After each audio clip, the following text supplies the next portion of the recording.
Hello, hello, my friends. My name is Jill Osborne. I am the president and founder of the Interstitial Cystitis Network. It is Thursday, April 9th. And I thought I would drop in and do a support group meeting this afternoon, see if anybody's around, see how you're feeling, see what's happening in this crazy, crazy world we're living in right now for everybody who's homebound, myself included. Purpose in doing these meetings is to make you so strong, so knowledgeable, so informed that no one can ever mess with you again. Hello, Donna. It's nice to see you, my friend. How are you doing today? Hi, Barbara. Hi, Becky. So we're simulcasting live on YouTube. If I'm looking downward, I'm looking at YouTube. If I'm looking upwards, I'm looking at Facebook. Now, who the heck knows what's going on with Facebook? I have no freaking clue what's going on with Facebook. I have gone live. They've changed everything. And okay. Weird. I do not understand what Facebook keeps doing. Okay, they keep changing everything. Facebook, what are you doing? Testing 1, 2, 3. Can somebody go onto Facebook and see if it's working? Oh, Molly just came in. Okay, so we've got, see, it won't let me see anything. Hello, Sue. It's nice to see you.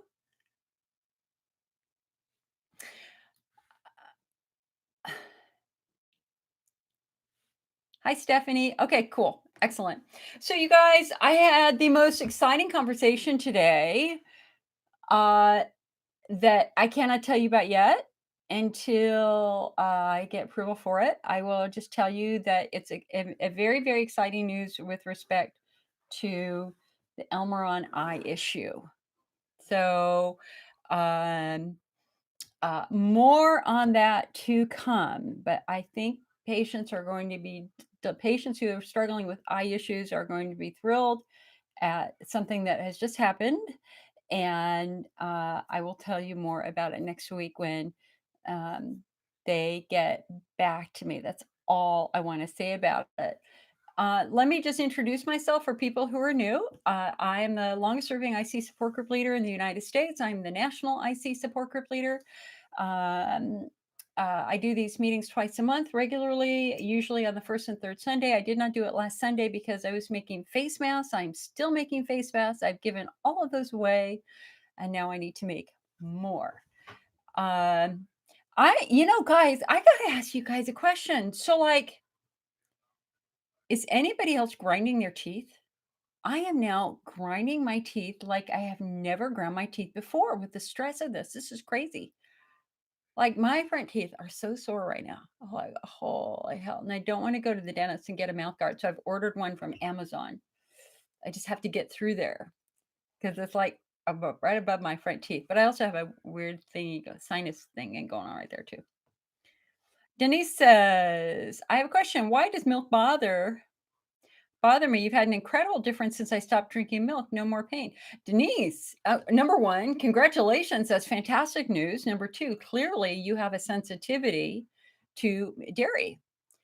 And there you go. You have a sensitivity to dairy. It was manifesting in different ways. It might not have been a traditional allergy that was causing you to have hives and trouble breathing, a swollen throat.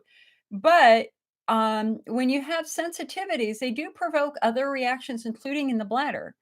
And so it may be that that's exactly what was happening for you. Donna says, yes, I do grind my teeth. I used to grind my teeth. And then I stopped using a device to do it. But seriously, my friends, holy hell, the stress level. The stress is ridiculous right now. Hello, Sally from Hawaii. Aloha. What island are you on, Sally?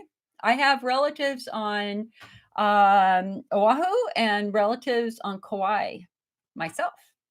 Of course, I am doomed. Whenever I go to Hawaii, I get sick. So, including Sally, I don't know if you're on Kauai or not, but the slippery slide? My cousins took me to the slippery slide. I swallowed the water and I got a tapeworm. Imagine being 18 years old and getting a tapeworm and having to leave stool samples until they could figure out what the hell it was. Joan says, "Yeah, I know. Facebook changed everybody's changing their video interfaces. It's crazy." Katrina says, "Yes, my jaw's just starting to hurt. I'm so stressed and upset." Hi, Brenda. Hello, Brenda. Hello, Nora. Hello, Gladys from San Francisco. You're just a stone's throw away from me. I'm about 80 miles north of you. Jamie says, "I told my urologist about Bladder Builder and Pure. She took a minute to write it down to recommend to other patients." Awesome. We're getting such good reviews now for these for these supplements. It's super, super exciting. Heidi says, "The pandemic is causing a severe flare." It is. I mean, this is what we know about stress. When you're under stress, it provokes inflammation in the body. It's going to irritate your blood. What do we know? Seriously, if you tell me I have to get on a plane tomorrow, not that I would, let's just say before the pandemic. So I don't even know what I would do now. Okay, but let's just say, for example, 5 years ago when I had to go to American Urology Association conference meeting back east. If you told me that I had to get on a plane, I could guarantee you happens every time I'm up the night before with IBS and IC, usually IBS. That's what stress does to me. It triggers a reaction, triggers a flare. And unfortunately, we're, you know, my stress management skills are really, really good. And I understand that I was not born with skills to handle the stress of a pandemic. I understand that I was not born with the skills to handle IC, that it is my responsibility as a patient to learn them. And so I don't freak out like I used to. I'm better. I'm not sick for days getting ready to go on a trip. Now it might just be a couple of hours before as I'm packing and it's reality.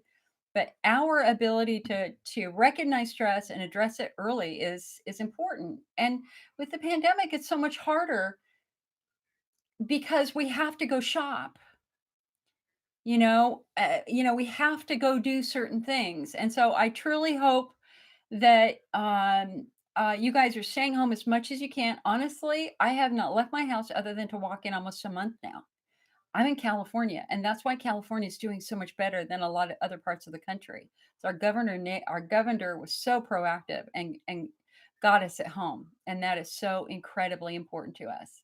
I'm ordering a lot of stuff on Amazon. I signed up for Imperfect Foods, which is a fruit and vegetable delivery service.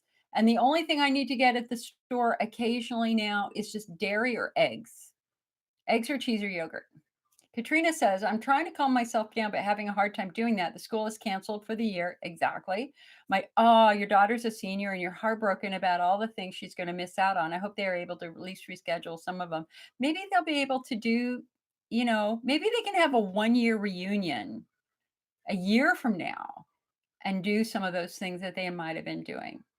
You know, I, you know, I graduation is such a momentous important step for every child to go through because it's when we become adults.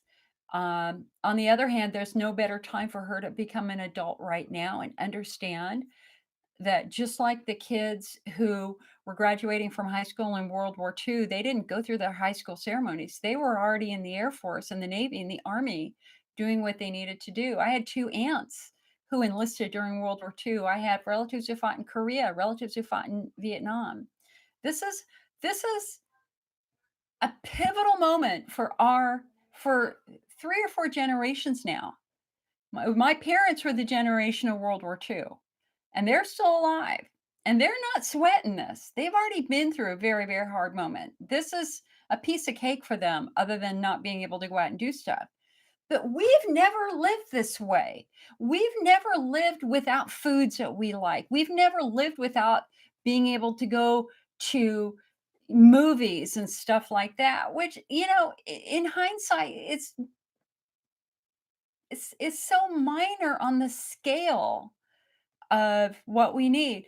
People are planting victory gardens now. I'm planting a victory garden now. I want to be able to grow my own food because we are going to be, in home evacuation at least, or home quarantine, at least for another 3 to 4 months. Easy. And it depends on what happens next fall. So to me, Katrina, this is a really, really important life lesson for her because we don't know what's going to happen in 30 or 40 years. In 30 or 40 years from now, she could be going through something else like that. And there's something important that she gets to learn right now that she gets to carry away with her. It's kind of like, if I can give a comparison, in a really weird kind of way. Think about those people who spend $50,000 on a wedding and 2 years later they're divorced and they don't understand the consequences of that investment. When in fact, for people who are having a hard time, you can do a little tiny wedding with homemade food and you can be married for 50 years. It's not the things and the money that count. It's the people. It's the people. It's loving your people. It's loving your neighbors. It's loving your friends. It's being kind. It's being caring. It's about making masks. It's about sharing your food. I had a friend go to an egg farm and he got 2 flats of eggs that I then passed out to people, because I don't need 2 flats of eggs. So we get to rise. We are in this together. We are rising together, my friends. We are rising together. We are going to get through this. Of this, I'm completely confident. Now, I will say, my mother was supposed to have an infusion today, and both she and I were very uncomfortable with her going into the hospital.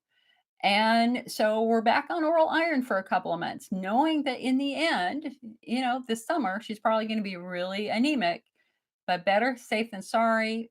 And let's just try to get through the worst of this. So, listen, I don't want to talk about the coronavirus too much today unless you need something from me. I want you to carry hope in your heart. I want you to stay at home. I want you to do things that are productive. I want you to laugh. I want you to do jigsaw puzzles. I want you to use Zoom with family members and friends. As Jamie says, water, water, water.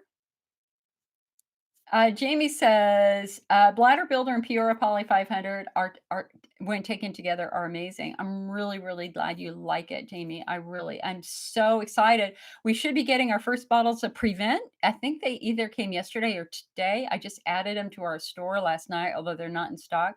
Prevent is a new supplement like Allura designed to prevent recurring urinary tract infections for people who struggle with recurring infections, like especially people who are postmenopausal. Denise says Elmeron caused several teeth to break. Interesting. Oh, you're on Oahu and it's a beautiful day. My favorite place on Oahu, it was Paradise Park. I love Paradise Park up in the Manoa Valley. That's where my aunt and uncle used to live, up on Oahu Avenue. I think it was Oahu Avenue. And I love the Punch Bowl. Going up, my cousin is buried in the Punch Bowl. He was a Vietnam vet who died of Agent Orange exposure. Going up and sitting on the Punch Bowl and watching the planes take off from the airport's very cool. Becky says, my little brother, too, he's a senior. We don't even know if he's going to graduate. He's going to public school.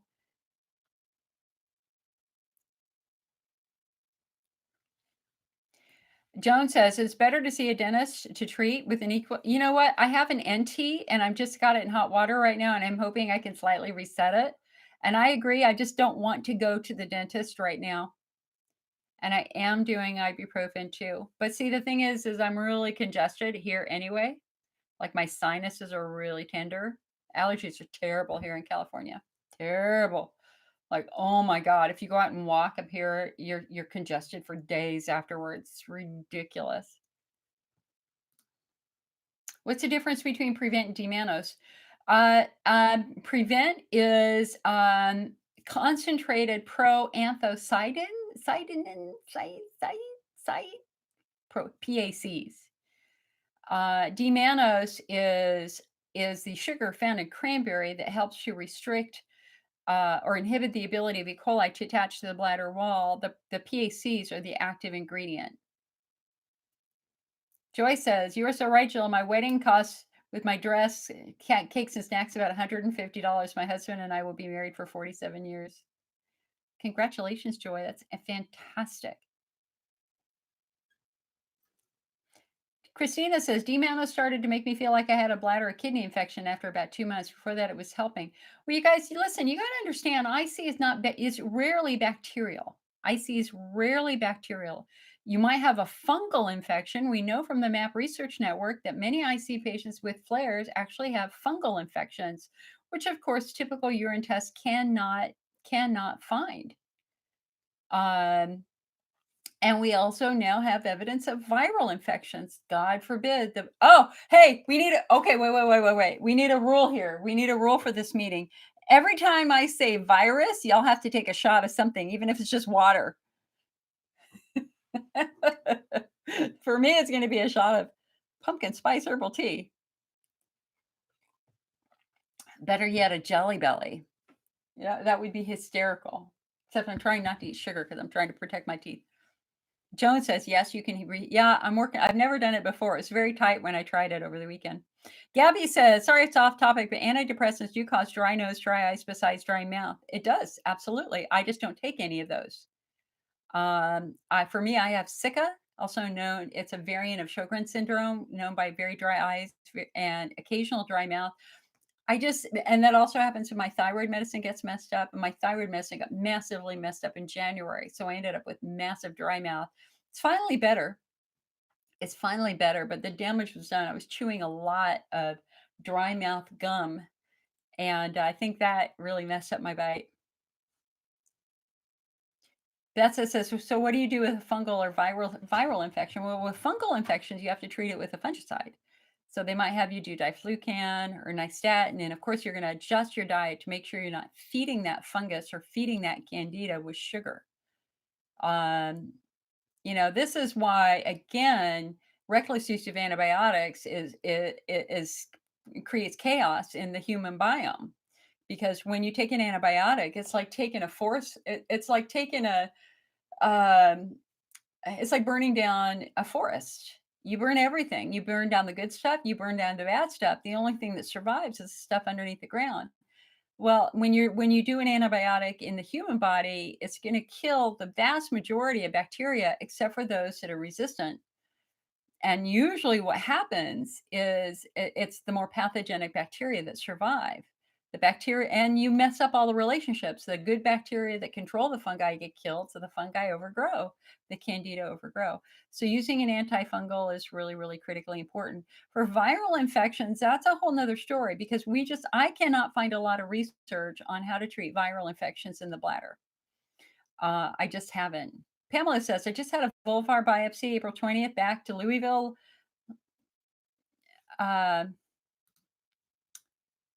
You have lichen sclerosis and now more on your legs, which I never had. I heard 17 plus years, IC, bladder, vulvodynia, fibro, pelvic floor.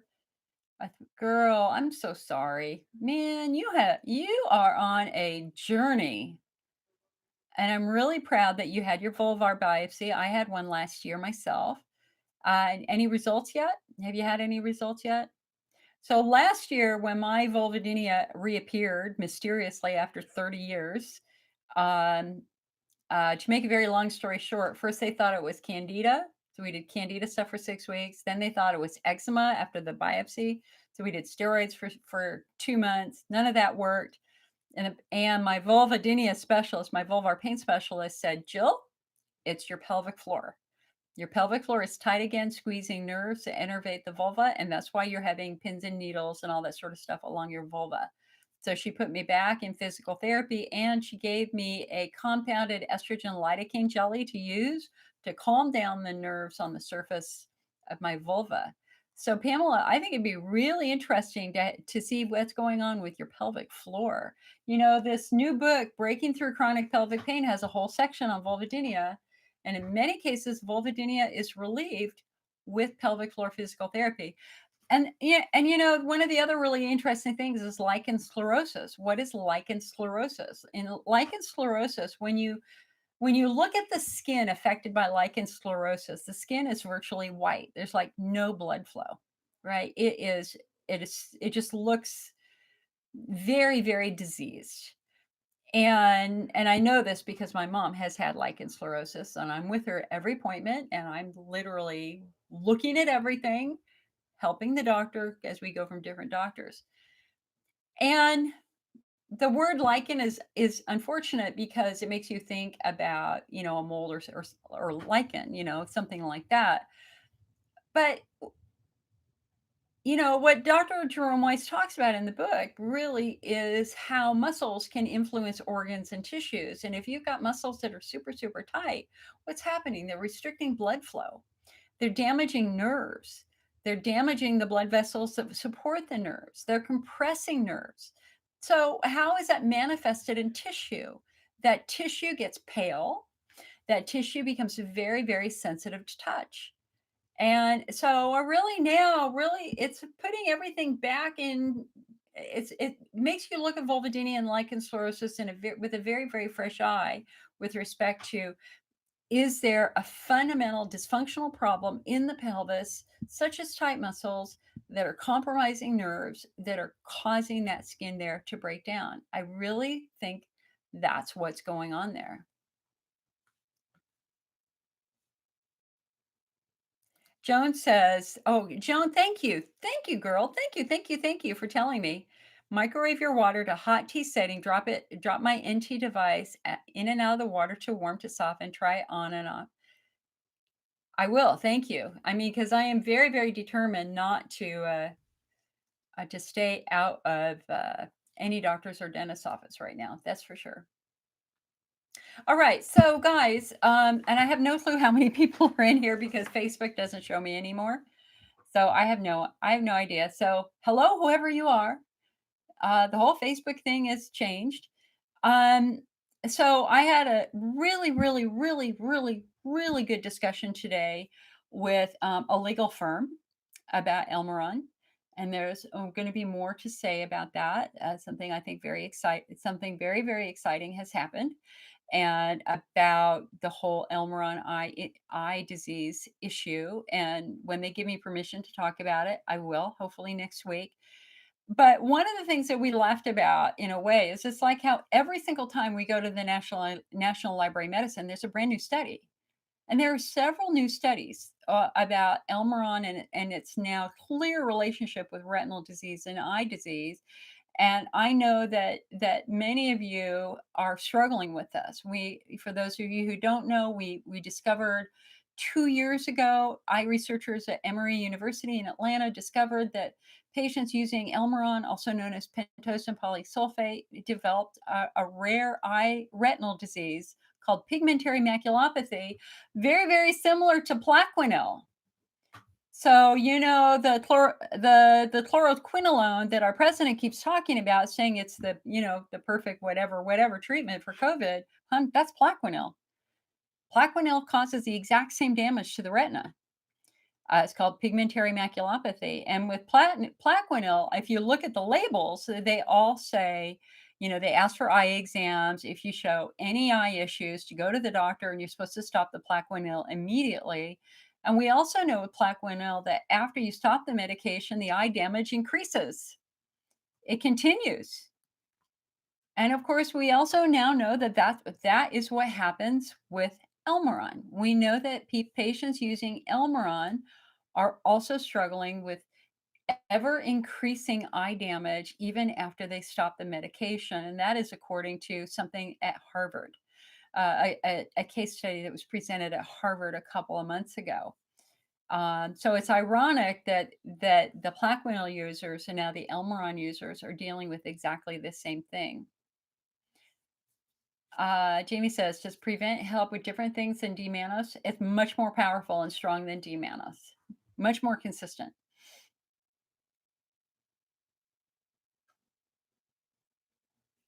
Stacy says, why doesn't the FDA approve Botox for IC? Well, Stacy, here's the deal. What form and variant of IC would you propose that it would be useful for? Remember, we have key variations of IC, right? So not everybody's the same. It's not a one size fits all approach to IC therapy. So question number one, would Botox be useful for Hunner's lesions, IC subtype 1? And the answer is no. No, it wouldn't. And we already have the research that proves that it's not. Now we know that Hunner's lesions are often connected to viral infections. So Botox would not help a viral infection. So would Botox help a bladder wall driven issue like chemotherapy? or a terrible diet or radiation cystitis? And the answer is it might silence some of the nerves that derive some of the frequency, urgency, or pain, but it's certainly not going to be curative. You don't cure an injury, you have to help the body heal the injury. It's about creating an environment that will support healing. Would Botox help with tight pelvic floor muscles? And the answer is it might. And so there's a much bigger trend right now to use Botox in trigger points, as well as in pudendal neuralgia, potentially. If somebody has, that's IC subtype 4, pudendal neuralgia or pudendal nerve entrapment, maybe in that circumstance. And certainly we would not necessarily, I don't know if we would be, we can make a case pro and con for central sensitization. Ultimately, in the end, getting FDA approval requires millions of dollars worth of investment into producing the research studies to get the FDA to approve it. And right now, that's really hard because if they used a general group of IC patients, they're going to get a lot of failures. And then the data is not going to look good. So that's why subtyping is really important, because when you subtype, you can provide that patient with a targeted therapy for their unique presentation of IC. They have to be subtyping patients in their clinical trials too. To use Botox for Hunter's lesion would be a waste of time, and yet some clinicians are doing it. So the latest I've heard, and I don't remember where I read it, is that Botox appears to be more successful when using it directly in muscles as compared to in the bladder wall. Hello, Diane from Florida. Deborah says, do we sell pumpkin spice tea? We used to, we don't anymore, but you can get it at harneyandsons.com. H is in Harry, ARNEY, harneyandsons.com. I want to carry it again. The reason why I stopped selling it is we were getting it in the little silk tea bags.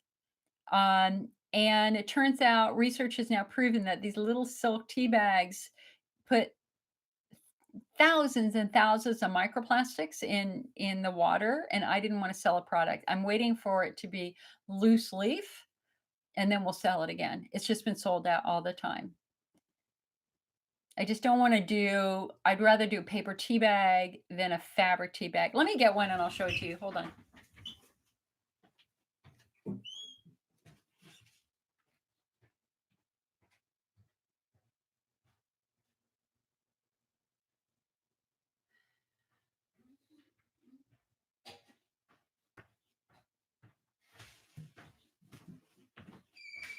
In a pumpkin spice, very well used ones. What we don't sell, I don't want to sell things that are toxin. They specialize in these silk fabric tea bags, but it turns out they're not silk, they're nylon. And we had new research that showed that these emit massive, massive microplastics into every cup. And so what I usually do now is I just cut it and put it into a normal tea strainer and do it that way. But I don't want to sell these right now. I would rather sell the loose leaf.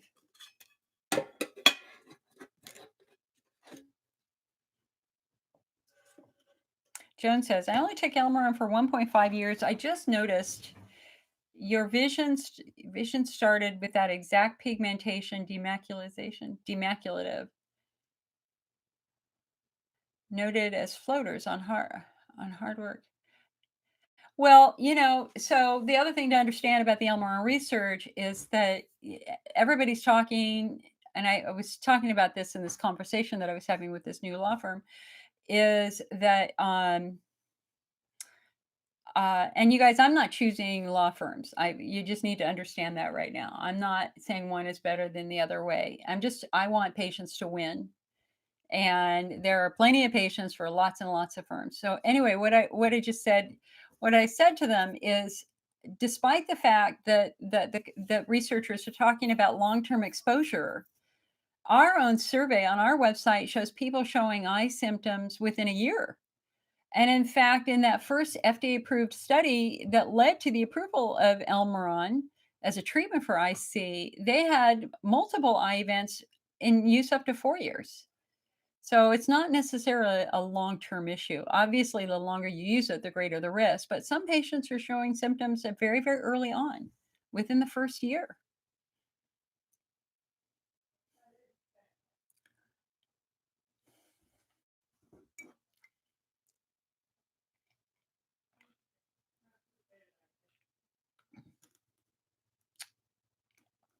Diane is looking for a new provider in Orlando. Diane, we are in the process of finally updating our doctor list, so I will have more doctors on our list soon.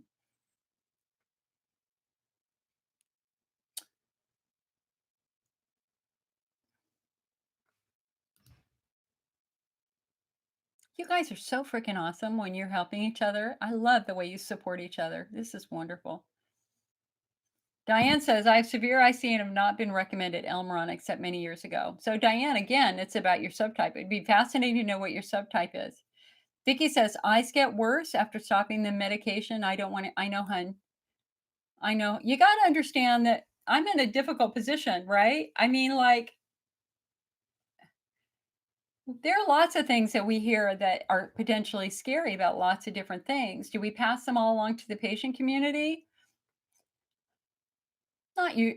No, not necessarily. But that said, this is about making sure that patients are informed and have full information as they consider therapies. And that is why I went public as the first person and still the only national organization in the United States actually talking about this Elmeron eye issue. It stuns me that we're not seeing the ICA talk about this. Stuns me. I think it's very irresponsible. Patients need to know this risk. This is real. This is absolutely real. And our own study proves it. And now multiple research studies have proved it.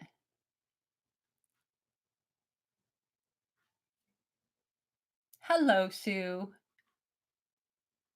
Larissa says, my eyes have changed tremendously. I told my eye doc yesterday, eyes are clear under the drops in my eyes, but my eyesight has in 1 year changed a lot. I took Elmeron for 4 years. Larissa, you've got to make sure you have the proper retinal examinations to really see it.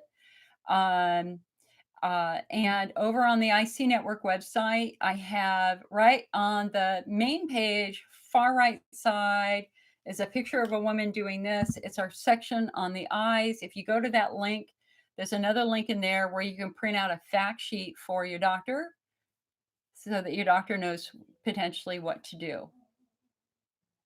Hello, Heidi. It's always nice to see another Heidi since I'm a Heidi too.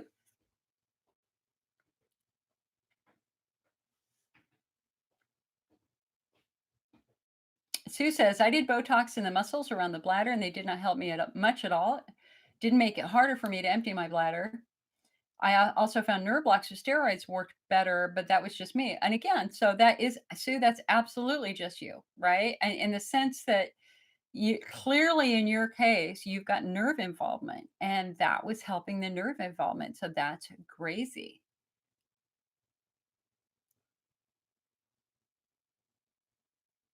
Sean says, I'm now coping with lichen sclerosis along with IC. Anytime I have leakage issue, it causes lichen sclerosis to get worse. Yeah, because urine irritates your skin. So if you've got lichen sclerosis down there and urine is on that skin, it's going to irritate. You should at least have a perineal wash bottle, Sean. And every single time you use a restroom, every single time you have an accident, you got to rinse your skin off with water immediately because toilet tissue will not get the chemicals from urine off of your skin, but water will. Water will.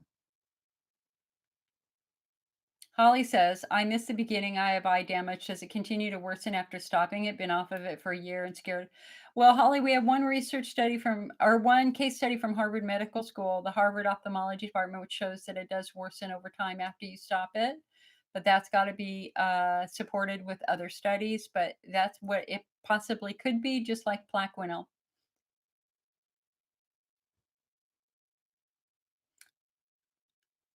Okay, so right before I started the meeting, I went to the National Library of Medicine and found some new studies, and I wanted to go over these with you. And unfortunately, I cannot do a screen share.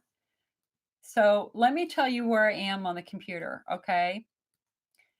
For those of you who don't know, the National Library of Medicine is the place to go anytime you want to look at medical research. And their website is PubMed, so publication, short for publication, PUB, and then med for like medication, MED. So PUBMED.gov. So I always go over there, and all I do when I search is I put in Pentosan. You put in Pentosan, Pentosan, which is the scientific name for Elmeron. And here we go, more research studies.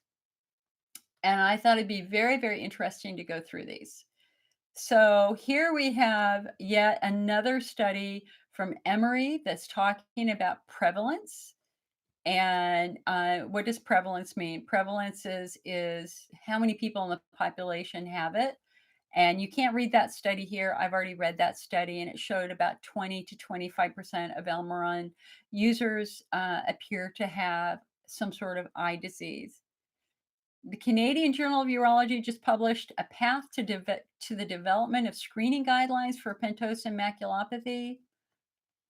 And again, we cannot read that one. I'm going to have to buy that one for 40 bucks. All right, let's go to the next one.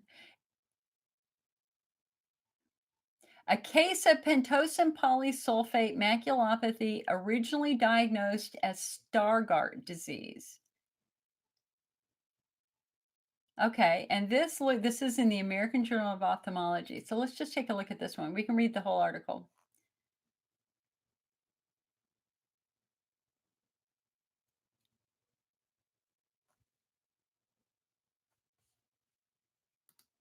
So hold on a sec. Let's just look at that real quick.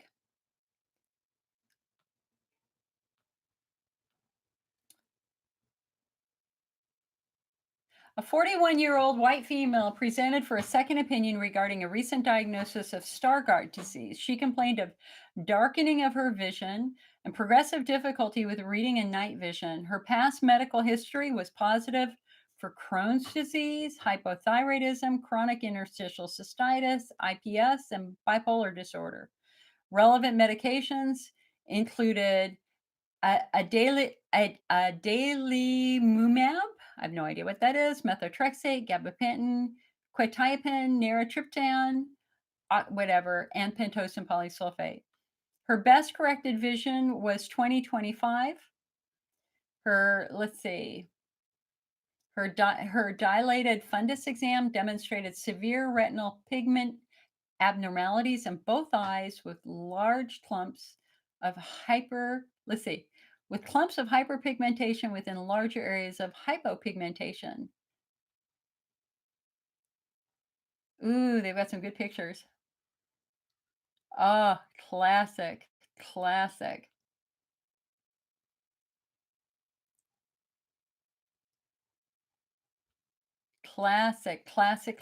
classic. Pharmacy records were reviewed, indicated she'd been dispensed 11,500 capsules of pentosan over 18 years. Her prescription was for 400 milligrams daily, which resulted in a possible cumulative exposure of 1,150 grams of medication. And so these guys changed her diagnosis from Stargardt to Elmeron associated or pentosan associated pigmentary maculopathy. Okay. And so again, that was from, oh, okay. This is very important. This was not from Emory. This was from Kaiser Permanente, Northern California. Cool. Good to know. Hey man, guys, you're gonna get your geek on with me. I just you gotta understand geek is everything when you're dealing with something like this. The more knowledge we know, the better, right? All right, so here's another one. From Canada. Possible drug-induced vision-threatening maculopathy secondary to chronic pentosan exposure. So let's see, and this is from Curtis Nichols Clinic at Queen's University. So let's see what they've got to say. And it's a free article. So I'm clicking on the free article link.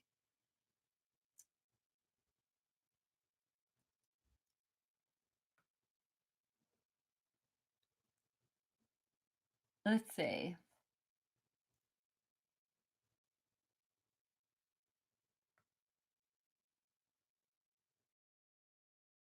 This is kind of an opinion piece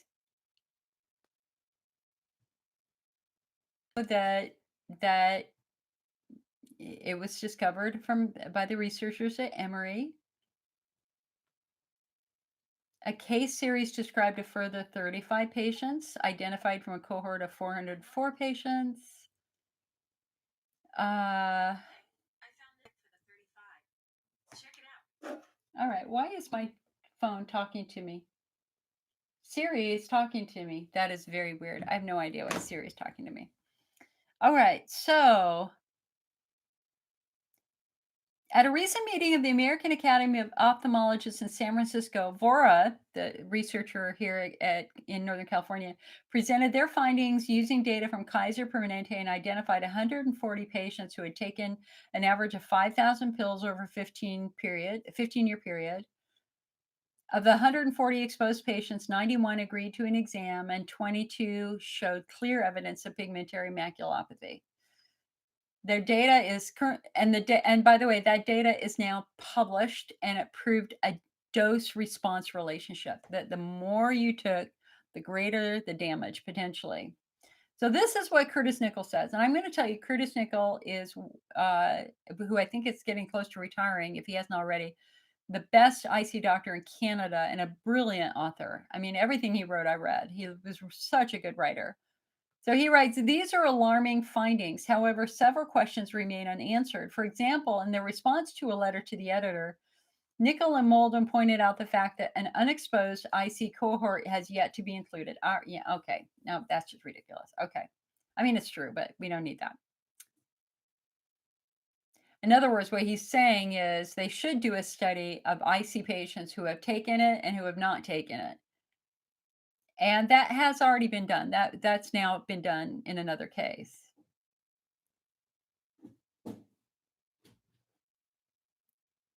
Although causation is yet to be established, some mechanisms of toxicity have been posited. It is possible that the drug or one of its metabolites is directly toxic to the retina, or it may interfere with the interphotoreceptor matrix, which consists primarily of glycosaminoglycans. Questions regarding length and quantity exposure and their relationship to the degree of toxicity are unclear. It behooves us as scientists, urologists, and possible prescribers of this medication to fully understand the relationship thus far reported in this population. Until that time comes, we recommend disclosing the emergence of this potential toxicity to exposed patients. We further suggest ophthalmic screening in any Elmeron exposed patients with any vision complaints for evidence of this maculopathy. Okay. Okay. He's the first to talk about that the interphotoreceptor matrix of the eye is composed of glycosaminoglycans, which, of course, the bladder wall is also composed of glycosaminoglycans. I didn't know that. That's interesting. All right, let's just see if there's anything else interesting in these new Elmeron studies. So hold on a sec. Another Canadian thing, prevalence screening guidelines.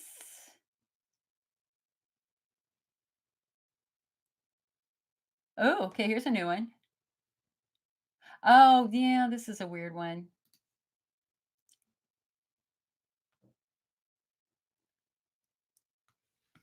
I just completely disagree with that study. I'm not even going to talk about it.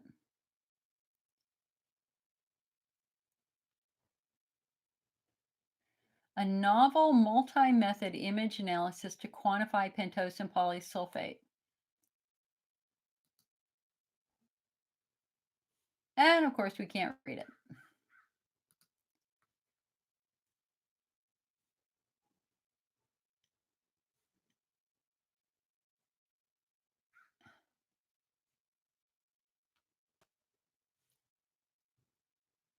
Neovascularization associated with pentose and polysulfate toxicity.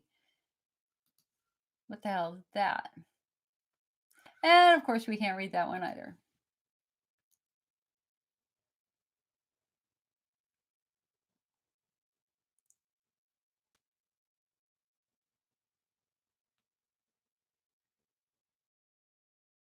Big deal. Nobody should be discounting it. Every patient who is prescribed Elmeron should be informed in advance that this can affect their eyes, and that if you, in fact, have any eye issues at all while taking Elmeron, you should immediately go have your eyes examined. If you do have signs of pigmentary maculopathy, you need to get your butt off of that medication. And thankfully, we have other over-the-counter supplements that do the exact same thing that Elmeron does without the risk of the side effects, specifically providing a bladder coating effect. And those are, whoops, ooh, my floor is slippery.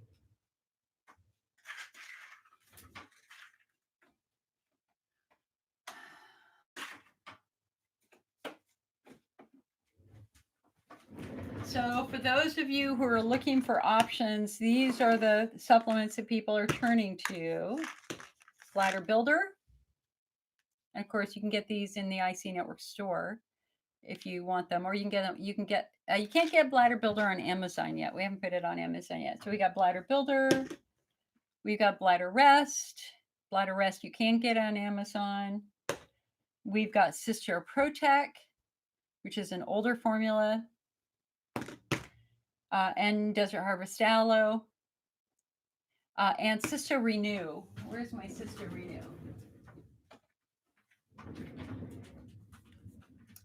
The key ingredient that makes it a good bladder coating is chondroitin. It's all about the chondroitin. It's the chondroitin that helps restore the integrity of the bladder wall, and that's proven in research studies.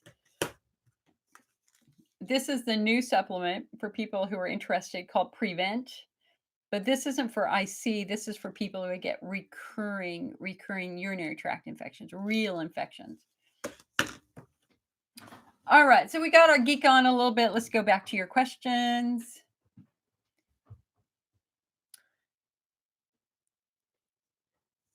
So Joan says she only took it for 1.5 years. Yeah. That became hard work to read in dim light due to a lot of floaters. Texas Red. Hello, Texas Red. Hi, Jill. You've mentioned before that Elevil has been linked to dementia. Is there another tricyclic antidepressant or something else that would work to calm the nerves without the risk of dementia?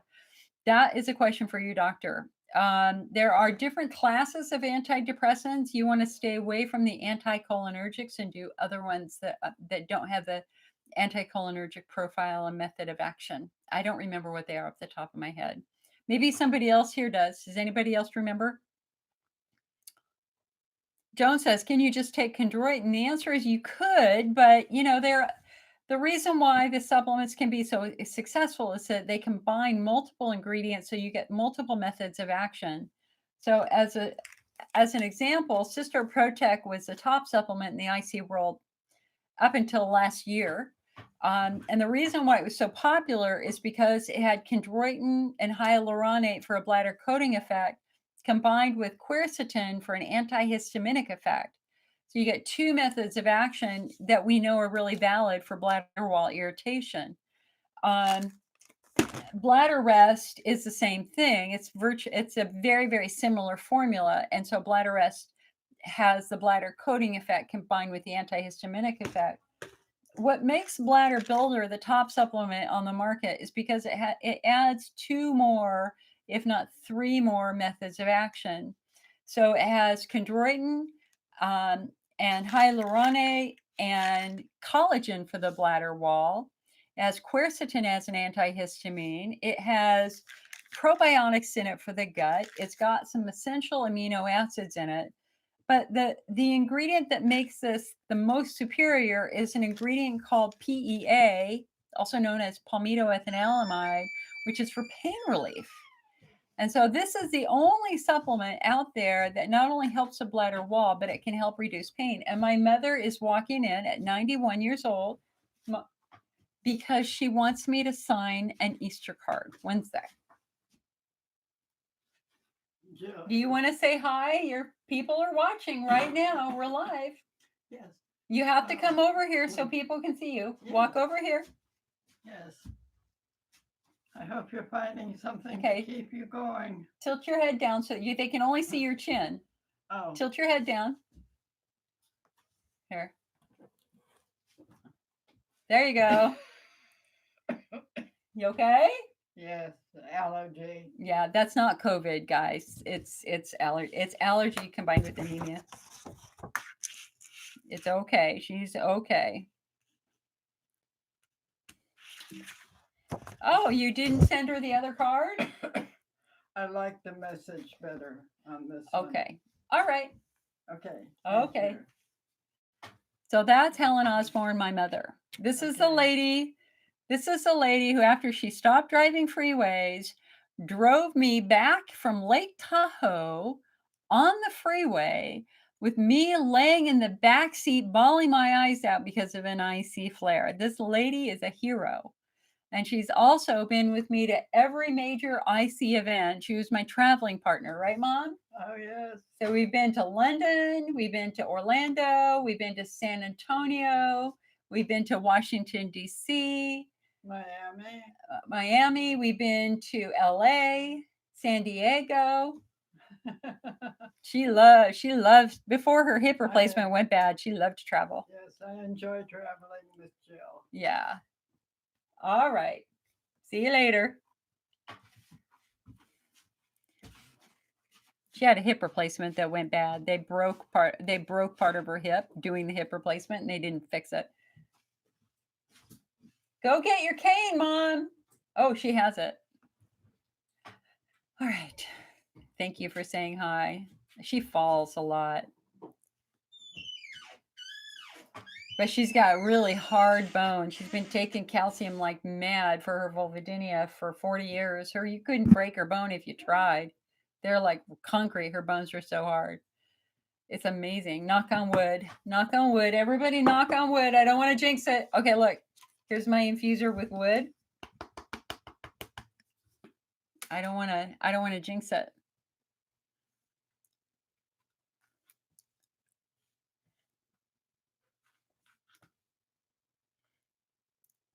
Sean says, I wish I still have. I know. I'm so blessed. It's hard though, being in those last few years. It's a hard journey. Paula says you've never heard of these supplements. Paula, Cistro Protec has been out for almost 20 years. I mean, it's been every class on interstitial cystitis taught at the American Urology Association for the last 15 years has encouraged doctors to have their patients try the supplements before the traditional medications like Elmeron and, Detrol and Diatropam because of the side effects. The supplements don't come with side effects that the traditional medications come with. And when the American Urology Association released their guidelines for IC, it's a 6-step treatment protocol. They put supplements in step 1. They put Elmeron in step 2 for a reason. You start at step 1. And you know what? The great majority of patients, if you do and embrace step 1, which are the critical self-help, their symptoms improve dramatically. But if that's not enough and you need to go to medications, then you're going to go to the antihistamines, the bladder coatings, etc. Of course, now the majority of medications listed in step 2 are now listed with serious life-changing adverse events. So Elmeron has the eye disease. All the anticholinergics are now associated with dementia and cognitive decline, if not Alzheimer's. And so I personally petitioned the AUA IC committee and said that I do believe that these traditional medications need to be put from step 2 to step 4 because they do cause potentially permanent side effects. Hi, Cheryl. It's nice to see you too, hun. She was my mom was, she won a beauty pageant. Boy, she had long blonde hair. Here, hold on. Let me get and we just lost her last gowns with a rat infestation. Okay, hold on.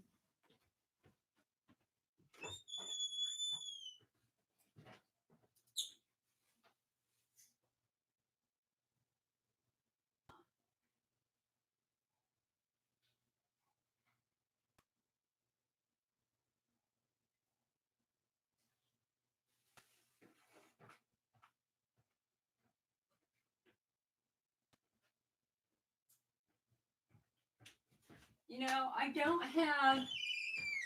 don't have a good picture that I could bring.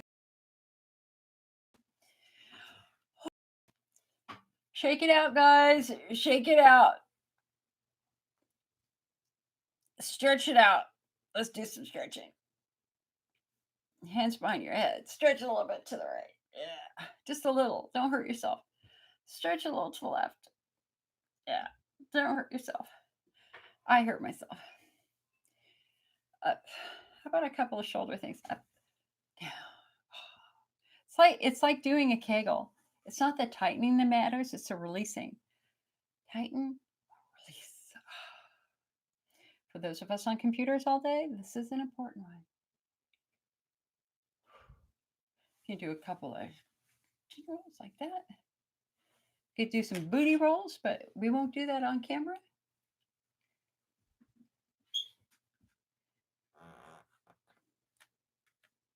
Lauren says, thank you for the information about amitriptyline. That was so helpful. I've started to decrease my dose from 25 to 10. I think that that's a good move.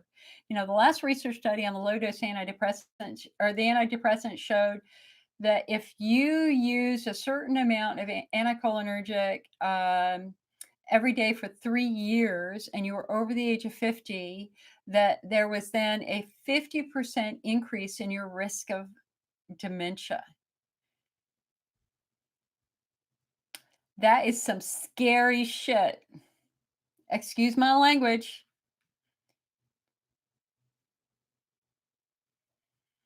Becky says, I have a lump at the next to my vaginal opening. I don't know if it is just a muscle or from PFD or cyst or something worse. I messaged my doc. How big is it? Is it like a pea? Is it tender to touch? And have you looked at it? By squatting over a mirror?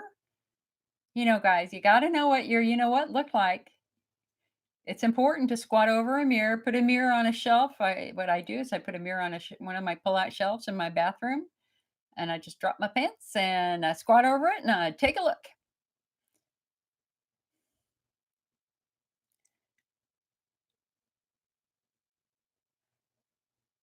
So you have a lump next to your, so Becky. So Becky, so number one, how big is it? Number two, is it painful to touch? Number three, does it hurt when sitting? Let us know. That's interesting. We can get pimples down there. I get pimples down there every now and then. Pimples are generally from chafing, and they're not like facial pimples. They're bigger pimples. They're the equivalent of little cysts. So they're like the size of a really big green pea. And they can be very, very tender to touch, especially if they're located near a nerve. So if you try to squeeze them, when you touch them, they move around. I mean, it's very obvious that it's like there's something in there. And so you can soak in a warm bathtub, and sometimes that will help the pimple reach the surface so it'll drain.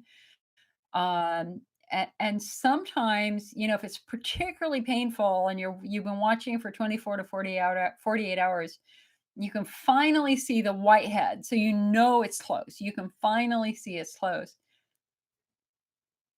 Becky says, could that be a Bartholin gland cyst? It could be. Yeah. Hello, Iris. It's nice to see you. Ultimately, there's great satisfaction when that pimple finally pops. Tends to be a little bit of a mess, but once it's over, the pain's gone immediately. I am a fan of Dr. Pimple Popper. I love that show. It grosses me out, but I cannot stop watching it. It is hysterically fun to watch.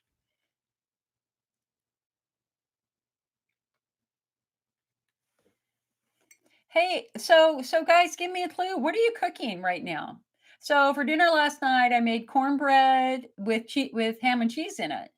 And then we had the rest of it for breakfast this morning. You guys, what's your comfort food right now? Anybody making good comfort food?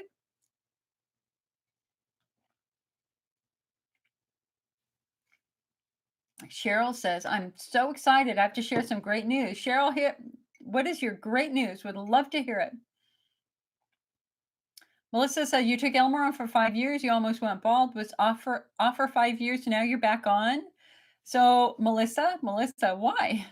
Why are you going back on it? Have you tried any of the supplements first, which can provide that bladder coating effect, but without the risk of blindness?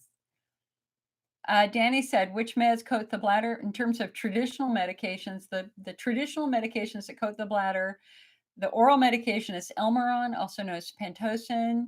If you're putting it directly in the bladder with a catheter, it can be heparin, or it can be Elmeron, or it can be Chondroitin, or it can be hyaluronate. Those are all various quote bladder installations. The hyaluronate installations and the chondroitin installations are not typically available here in the United States. They have not passed FDA approval, but they are commonly available in Europe and Canada. And there's one installation that combines them both called Ialuril that's quite effective for some people.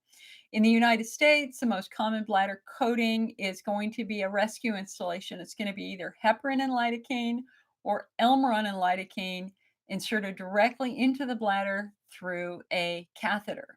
The advantage of doing that is that you don't run the risk of major adverse events because you're not swallowing it. It's not being distributed throughout your body. It's not being processed by your liver to any great degree.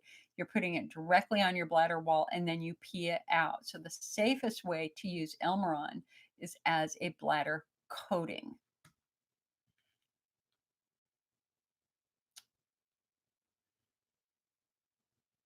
Cheryl says, you cycled 17 kilometers along the beachfront. By the time you cycled home, you'd lost all the feeling in your legs, but I'm so excited I managed to cycle. My bladder coat did not scream out in agony, and my idiopathic neuropathy behaved too.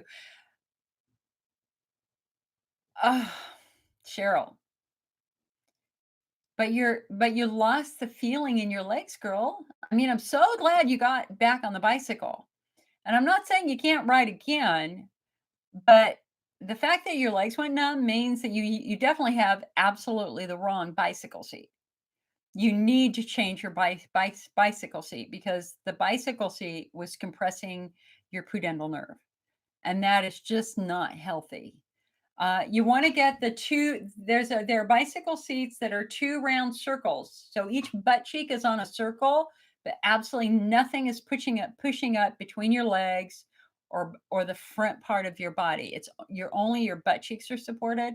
That's really going to be the way, Cheryl, you're going to be able to bike for any long periods of time. The fact that your legs went numb, that's not a good sign, dear. But it's provative. If anything, what that's proving to you is that riding a bicycle has the potential of being quite influential, if not damaging to the nerves in your pelvis. So, Cheryl, if you need to change your bike seat big time. You can't have a triangular bike seat. You can't have anything that's pushing up between your legs. You'll have to try the two bunner if you can find it.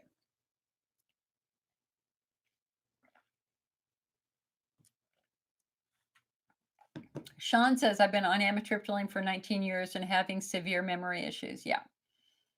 So, Sean, what about going off of it? Is it possible to go off of it? Where is my chapstick? I need my chapstick. And I usually keep my chapstick tucked right in my bra right here. So we'll do this instead.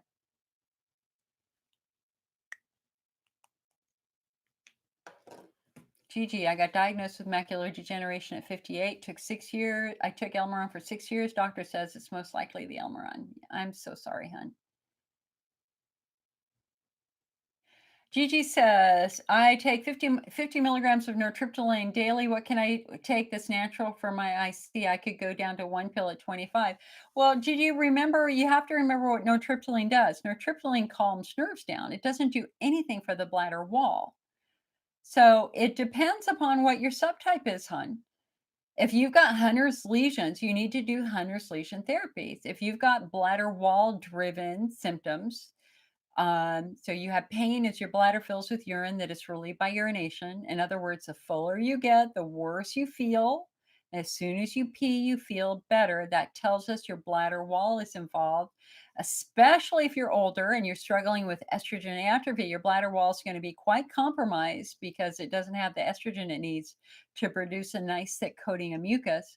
So, doing something that has a bladder coating effect makes sense in that circumstance. So, again, doing the bladder builder or the bladder rest or the sister renew would be ideal for IC subtype 2. If you're IC subtype 3 pelvic floor driven, then none of these therapies are going to be particularly helpful. You got to get your butt into the physical therapist and figure out which muscles are messed up and start working with those muscles. IC subtype 4 is pudendal neuralgia. This means that you've got a nerve that is compromised and triggering some of your symptoms.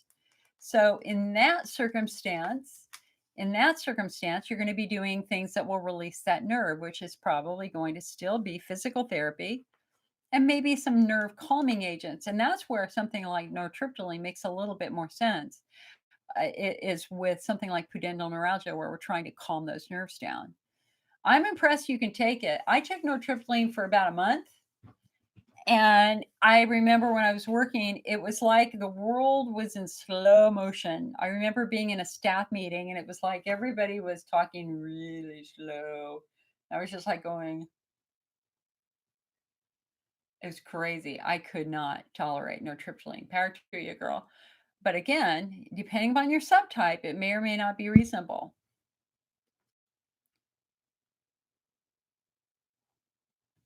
Cheryl says, between my sacral implant, Lyrica, Betmega, and medicinal CBD, something is actually working. A major achievement for me today. I will take it easy. I have no choice because you're stiff as a poker. Yep. Sherry says she loves Dr. Pimple Popper too. I cannot not watch that show, except if I'm making dinner. I can't watch it making dinner.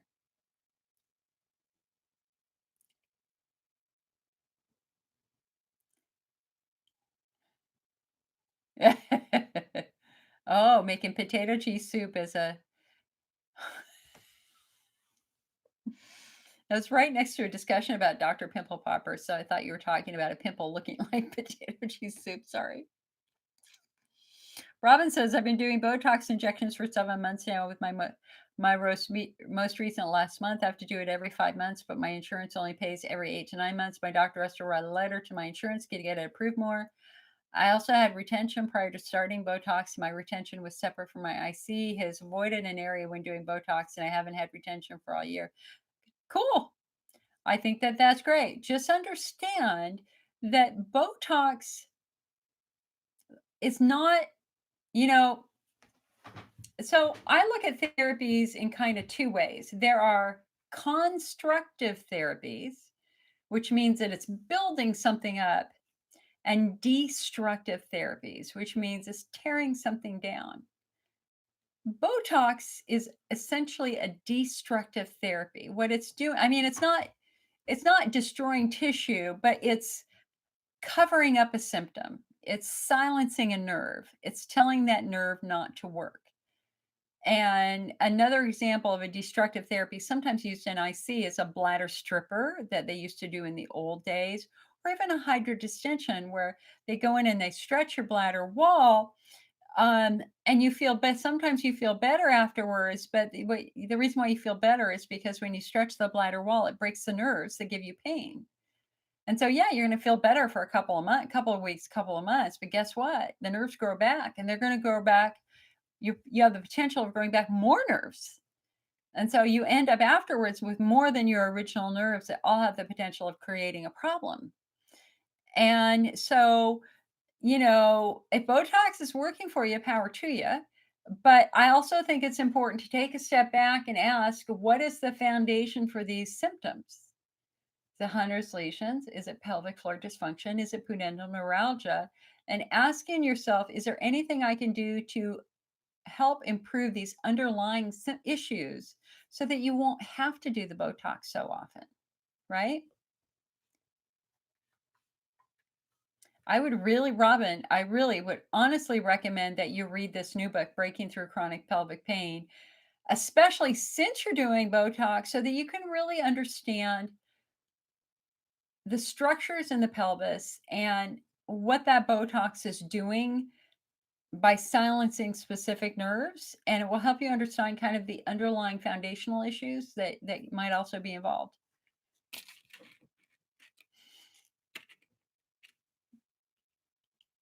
Oh, I touched my face. Ah! Kim says, what's the name of the supplement? Bladder Builder. Bladder Builder.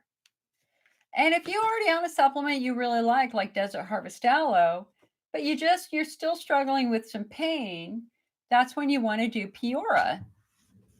Where is it?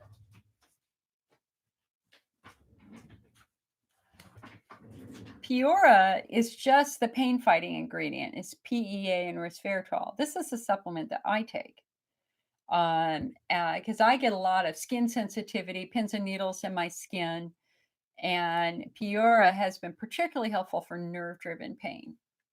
Palmito ethanolamide.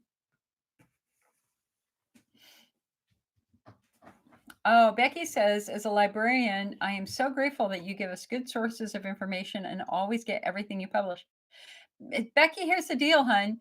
Since you're a librarian, if you're buying books for your library, if you call me, I will give you a huge discount on those books for your library. Okay. If you call me personally, huge, huge, because we need to get this information out there. So, you guys, you can always reach me through our website, right? So IC Network, my personal email is icnetwork@mac, M as in Mary, A as in Apple, C as in Charlie.com.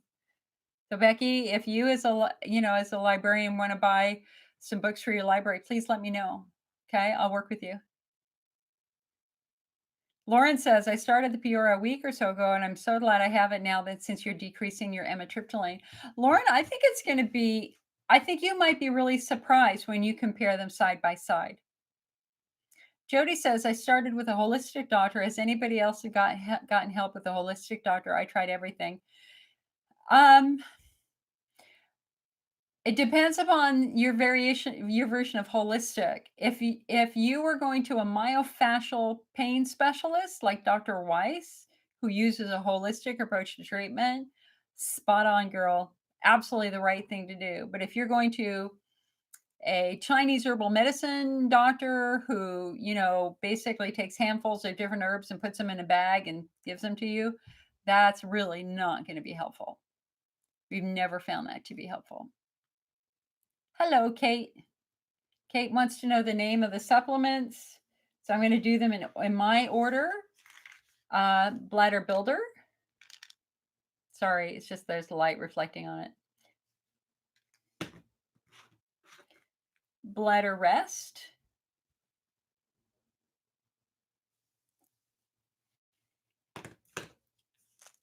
Cysto Protect.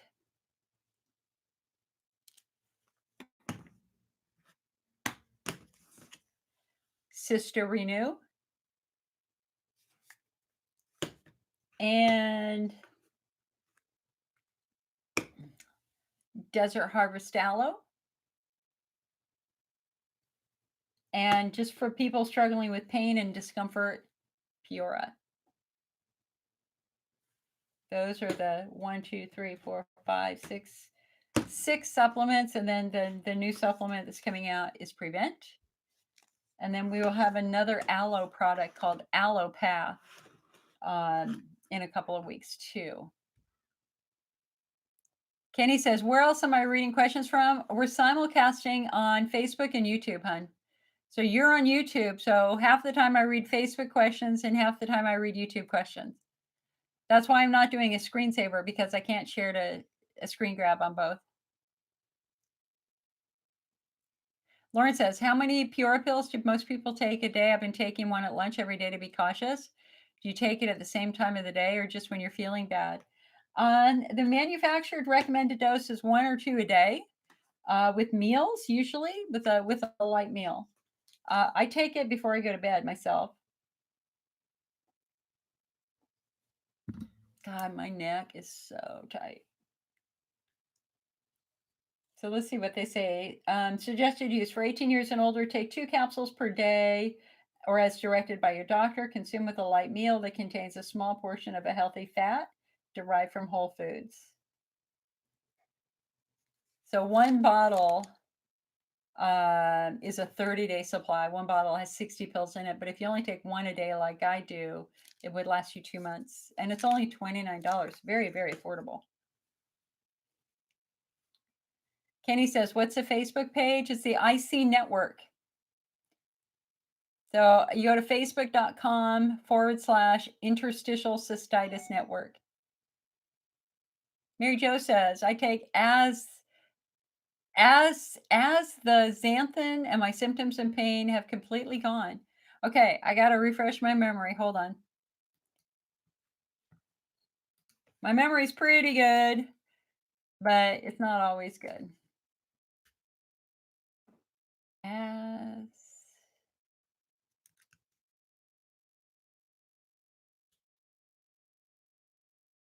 AZANTHIN.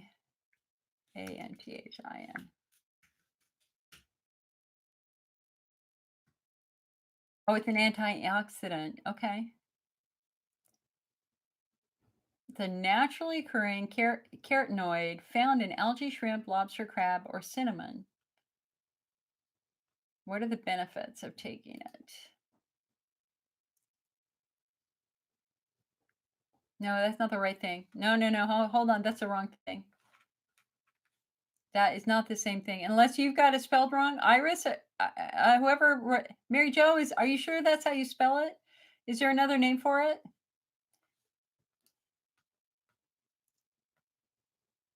Because it's not coming up as a real thing for me.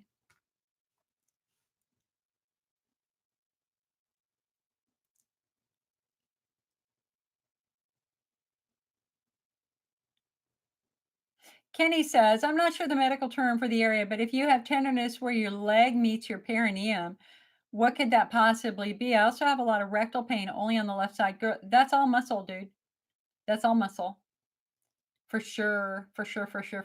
Anytime you've got pain to the left or to the right of center, we're always really looking at muscle. We're also looking at bony structures. You know, anytime. So, hold on a sec. Let me get the book. Where is it?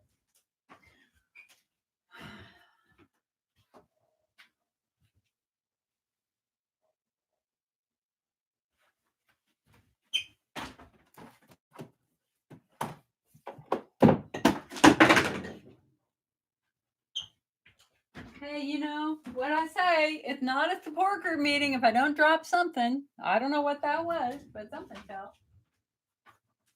Okay, so Kenny, dude, get this book.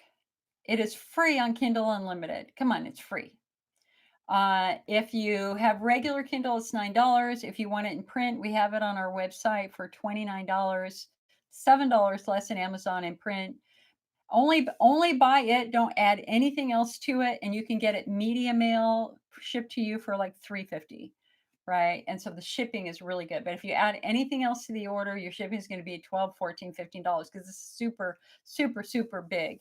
400 pages, super heavy, and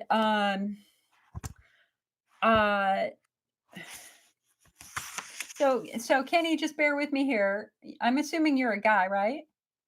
I mean, you have a guy profile picture. I don't want to show the wrong picture if you're not a guy. I don't want to insult you by showing you a girl picture if you're a guy, and I don't want to insult you if you're a girl by showing you a guy picture. So anyway, look, I'll just do them both. Excuse the intimacy of the picture, right? So look at these muscle groups. We have lots. So this is the coccyx here. And we've got lots and lots of different muscles that go from left to right, they go from front to back, and that go from low to high. There are 3 layers of muscles.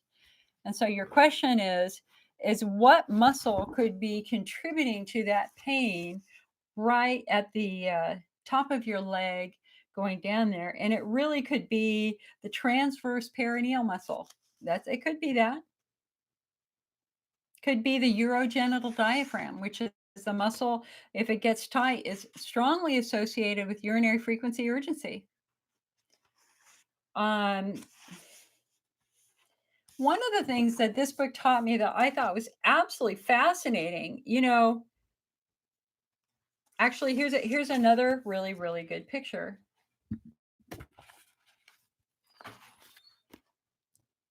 So this is, generally a picture of a man and woman, but look at all these different muscle groups. So again, here's your tailbone, here's the front of your body. These right here that go from front to back, those are the levator ani muscles, and there's actually 5 parts of that, which are the names right here. Then you've got muscles that go to the left, muscles that go to the right, and those are the coccygeus muscles. And then you've got muscles that go up the side of your body, obturator muscles. The pelvis is basically a three-sided box that's tilted forward and open in the front. So you got muscles along the base, but you got muscles that come up along the side. And I'm going to tell you, Kenny, and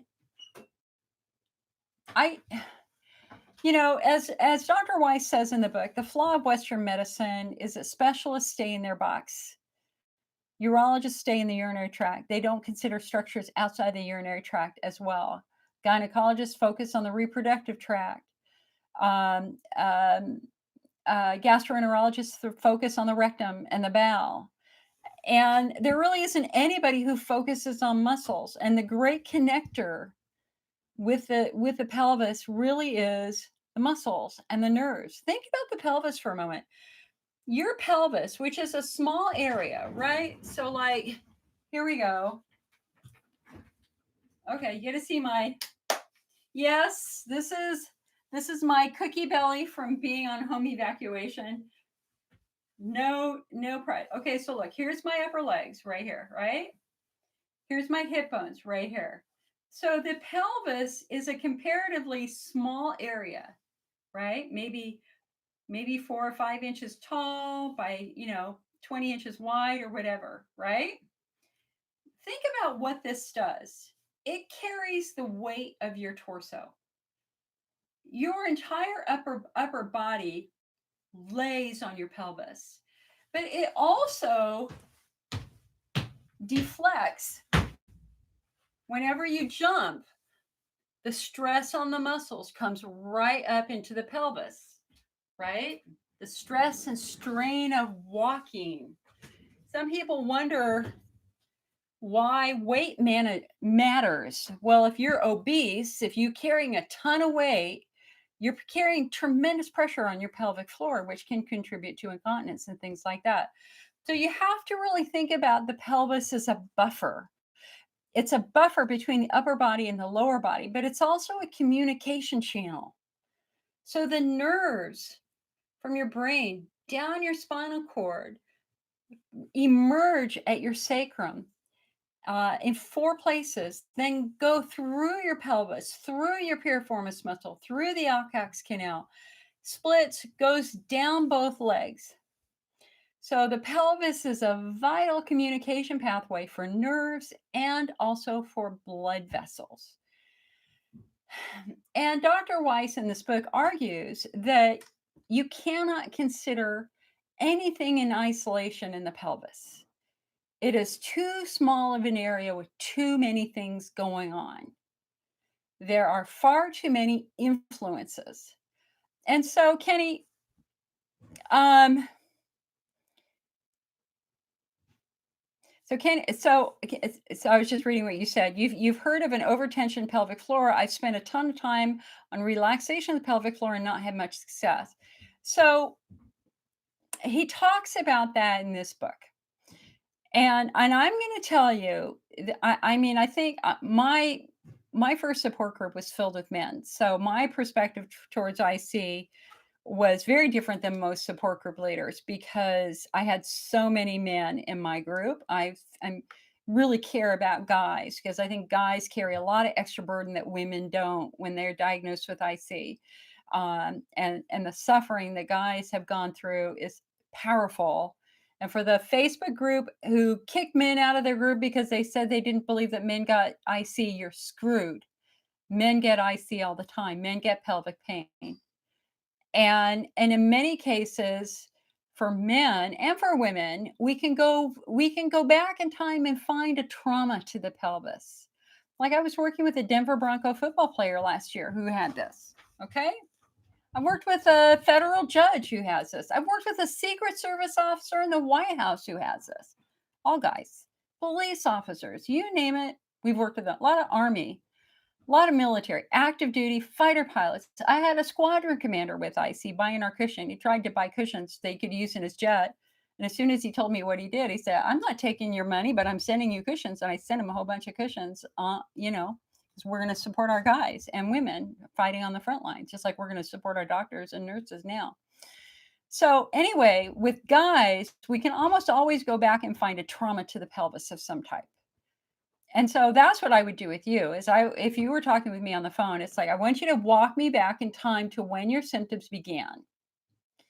And then tell me what was happening then. Were you doing sports? Do you remember an accident? Do you remember a hard fall? Anything at all like that. And I will tell you that in the great majority of guys that I've worked with, we can almost always find a triggering event. And I'd be very curious to see if you had a triggering event. Well, but what Dr. Weiss talks about in the book, and the thing that fascinated him and frustrated him is that he was a master at muscles and nerves. He could get rid of a trigger point easy. He could calm nerves down. He could get that patient walking out of his office pain-free.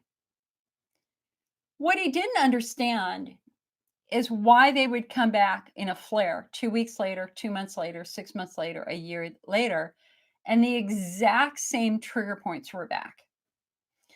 And that then made him think, now wait a second. If the trigger points are recurring in exactly the same spot, that means that there's something else putting pressure on the muscles in that spot.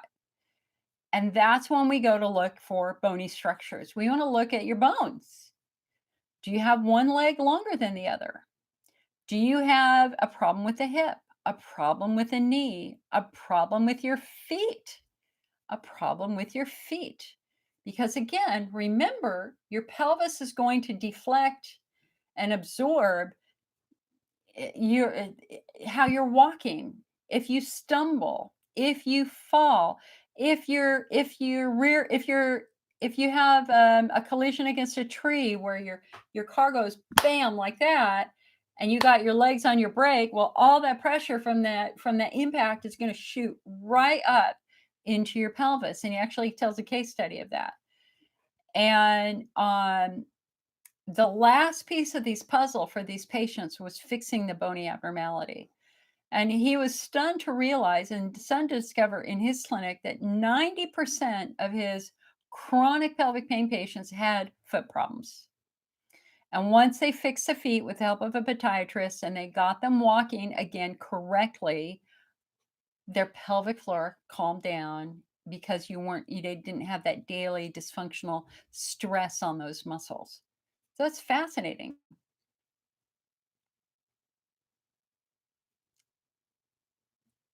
And Kenny says, the only thing I can remember was soccer and falling on my butt cheek, but it came on later than that. I had every x-ray, CAT scan, etc., but they couldn't find a thing. So Kenny, when you say later, how much later did that happen? Was it a year? Was it 2 years? Yeah, the foot problems are fascinating. And there's a whole chapter in here on foot problems. I mean, if you got one leg longer than the other, if you got flat feet, if you're pigeon-toed, anything at all funky like that, this chapter on the feet is absolutely mind-blowing. Let's see. Red flags is signal. Okay, so let's just go through it real quick.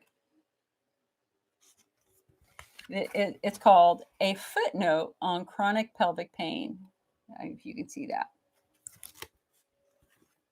The vulnerable pelvis is caught in the middle between the spine and the muscles of the upper body and the bones and muscles of the lower extremities. Pelvic problems can therefore arise if there are imbalances in the spine and the upper bodies and muscles, or in the legs or feet. Yet, because there's so much focus on with pelvic pain patient structures farthest from the pelvic. Let's see, hold on. Okay. Oh, okay, I got to say that back. Because there is so much to focus on with pelvic pain patients, structures farthest from the pelvis, such as the feet, are unfortunately ignored, even though they may be an important contributor to the patient's pain symptoms. The feet are our foundation, much like roots of a tree, and as we know, the health of a tree depends in large measure upon the health of its roots. When the root system is damaged and distorted, the tree will bend and twist. When the feet become distorted and are functioning abnormally, the musculoskeletal structure they support will be forced to compensate, with resultant distortion that leads to dysfunction. The obturator internus and piriformis muscles form the better part of the pelvic side and back walls, then exit the pelvis and attach to the hips. Because they rotate the hips outward when they contract, they are commonly called hip rotators. These muscles can be strained and cause the leg and hip to rotate improperly if they receive mechanical shock waves from abnormal foot mechanics. And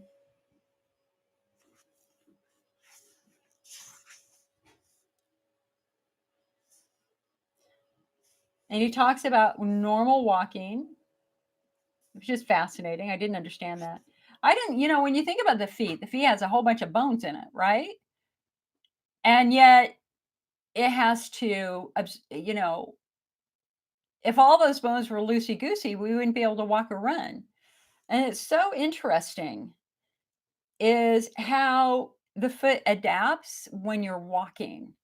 That when you contact the ground, the bones are firm enough and work together as a firm structure to support your weight. But then, and then it becomes a rigid lever to help you move forward. But then it all gets loosey goosey again. Anyway, it's interesting. So, causes of an abnormal foot function.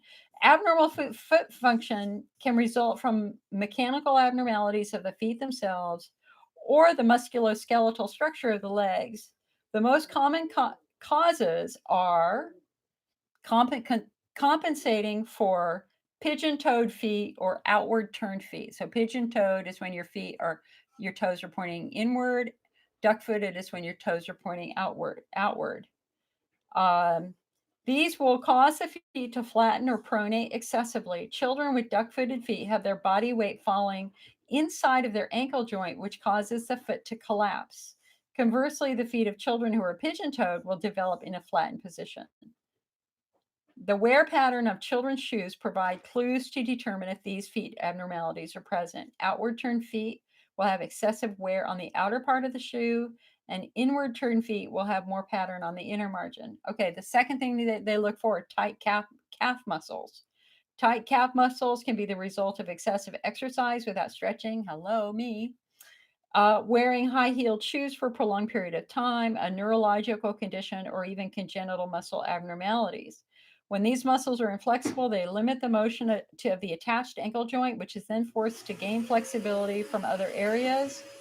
Because the foot has the greatest amount of flexibility, it is the first structure to compensate, but stress can also occur in the legs, knee, hip, and pelvic structures. And the next one is weak inner muscles. The next one is lat. Next one is a difference in leg length. So what are the red flags that signal a foot problem? A bunion or deformity of the great big toe. Hammer toes, where your second and third, fourth toes are gripping downward. Plantar fasciitis. Shin splints.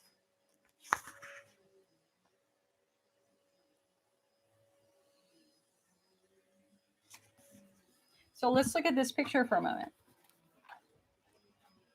So this is a picture of somebody whose ankle is kind of collapsing to the inside.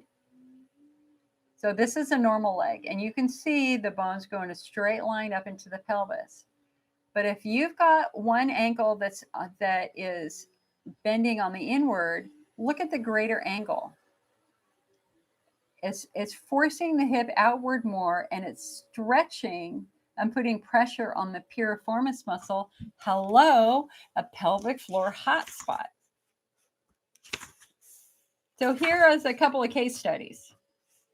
Case number 1, perineal and hip pain. A 50-year-old man had been seeing me occasionally for over 10 years for intermittent perineal pain. I had been treating his tight pelvic floor muscles and trigger points with internal manual therapy. Though he received great relief from these treatments, pain flares inevitably occurred. Frankly, I had never completely understood the mechanics of his symptoms flares until he came in one day complaining of hip pain while walking over hiking trails. This led me to question him further and ultimately put us on the right track.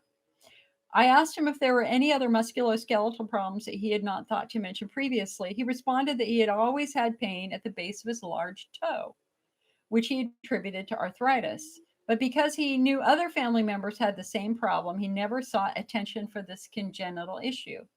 I then examined his feet, something I was not accustomed to doing, and found bunions, some small bunions, and moderate overpronation. At that moment, the light turned on. I had found the origin of his hip pain he had experienced during hiking and also of intermittent perineal pain. Podiatric treatment, foot treatment, eliminated his flares. As Dr. Valmasi mentions above, bunions are a sign of abnormal pronation, which lessens the shock absorbing action of the feet, placing added stress on the leg and hip. This additional stress affects the hip rotator muscles, the obturator internus and piriformis. This dysfunction of the muscles can create a wide range of pelvic floor complaints, including perineal pain. Let's do another one. Yeah, you better get this book, dude. I'm telling you right now, you better get this book. It's going to help. Case number 2. A 65-year-old woman came to see me with a history of recurrent urinary urgency, frequency, and urethral pain without infection. Examination revealed tight hip rotator muscles with trigger points. I released the trigger points with internal manual therapy, to which she responded positively.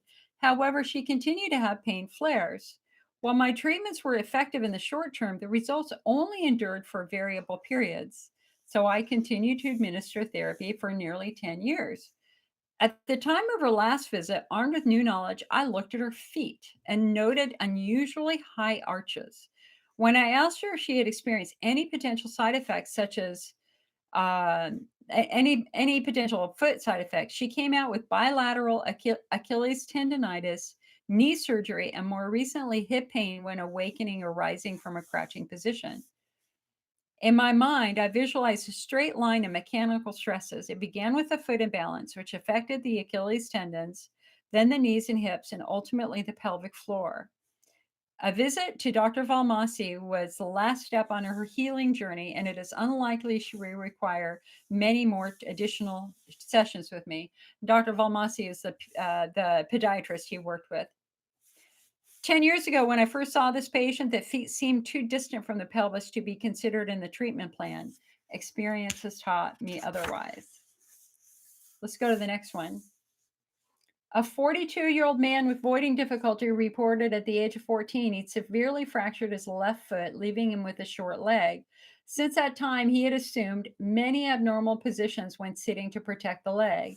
Within a year or two of this injury, the voiding difficulty began, and he was too embarrassed to mention the problem to his parents until another year had passed. He was subsequently found to have tightness of the pelvic floor muscles, which is typical of voiding problems, and had limited success with manual therapy and biofeedback. When I examined him, the short leg was apparent, as well as externally rotated legs and severe overpronation of the feet. A visit to the podiatrist was the missing link in his treatment. And the last one, this is important for the woman who was saying that she had lichen sclerosus on her vulva. A 31-year-old woman came to me complaining of vaginal pain during intercourse. This symptom was completely alleviated with manual therapy for tight pelvic floor muscles and trigger points of the internal hip rotators that I had noted upon examining her initially. Hold on a sec. No, okay. However, the patient then began to notice vulvar pain when she exercised, which I surmised had been there all along, but was masked by the predominating vaginal discomfort. Not infrequently, localized pain responses present themselves in the order of magnitude. Only when the initial discomfort clears will the patient become aware of subsidiary distress.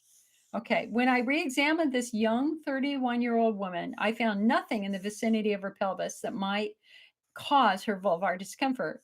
However, this time I scrutinized lower extremities for clues to her quote unquote new symptoms and noted extremely high arches, which were no doubt the cause of her previously noted hip rotator trigger points. I referred her to the podiatrist who fitted her with orthotics, and her vulvar pain disappeared. Was one of the cases that led me to realize the importance of a routine biomechanical assessment at the time of the intake interview. Hello, Betty. That's it. That's it. It means you are an anatomical mystery to be solved, and they must assess your entire pelvis. Okay, so Kenny says, so that's interesting because 3 or 4 years prior, I injured my knee I'm recovered, but the pain is on the opposing side of the bad knee. Maybe something changed to compensate. Oh, hell yeah, definitely. 4 years ago, I injured my opposing right knee. I'm recovered, but the pain is on the opposing side of the bad knee. Yeah, that's good. Dude, that's what we got to check out here. That's it. That's it in a nutshell. And we just cannot underestimate the ripple effect and how that is going. If your inner thigh muscles connected deep into your pelvis, if your inner thigh muscles are messed up, then you're going to have the potential of having knee problems, and you're certainly going to have pelvic floor problems and hip problems. Kenny says, this is amazing. Oh, no, it's okay, dude. It's nice to talk to you. I love working with patients. And I just want to say, Kenny, I want to say this to you. Listen, the thing that really pisses me off are doctors who minimize the pain in a man. I mean, listen, ladies, y'all know what I'm talking about because we're very used to that. But there's something very pernicious and I don't know the right word. I worked with a guy I want to give you an example. I had a guy with a very, very severe pain who was um he had to fly around the country for his job, and the flying was killing him. And he was on one flight and he just had a terrible flare, and his bladder was screaming. And he went to the flight attendant and said, "Can I please use the restroom?" And she looked him up and down in a very condescending manner and said, "Sir, you don't look sick. Go back to the end of the line." He fainted. He collapsed. I had another guy in Marin County who had pain, really, really bad pain. And his urologist, now retired in Marin County, said, "Don't talk about it. Don't tell anybody. If you don't talk about it, it'll get better." So his doctor said, "Do not tell your wife, do not tell your family, do not tell anybody that you're in pain. It'll be better for you." And this man suffered terribly for 5 years before his family knew and they were told that he had a problem. And he needed their love and their kindness in those 5 years. To deny that to anyone is heartless.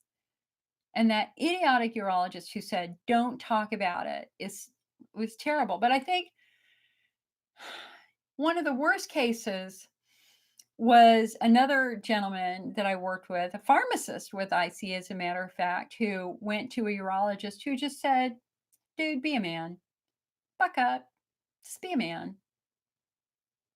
Just and it was so damaging to him psychologically to have another man say you're not a good man. Kenny, you know what I mean, right? And it's just disgraceful. And the thing is that this is the thing that women have over guys is we talk about this stuff all the time to our friends. So, man, if we got hemorrhoids, we're going to talk to our best friend about man, girl, do you have hemorrhoids? What do you do about it? But guess what? Guys don't do that. You don't have that extra level of support that we do. You guys are in general quite private about this stuff, especially stuff that affects you down there because there's very harsh judgments about that, right? Kenny says, "Suck it up. You're a guy. I've heard it." Exactly. Exactly. And now that we have these subtypes, right? And now we understand injury and trauma and and how that can contribute to the pelvis and pelvic pain and quote unquote the old diagnosis of chronic prostatitis, et cetera, et cetera. It's very different now. This is not, and that's one of the things that I've been saying to patients for years is don't think of this as a disease process because really the only disease process that's present is in Hunner's lesions. And we know that by biopsies. We know that when they biopsy a Hunner's lesion, it is severely, extremely inflamed. And we know that the rest of us, myself included, do not have that level of inflammation. And so it is the Hunner's lesion patient. And again, now we know that there's potentially viral infection involved. That's an active disease process. For the rest of us, unless it's a chronic fungal infection or something like that, we're really looking at injury or trauma. This is not a incurable bladder disease, even though some of the old literature says that.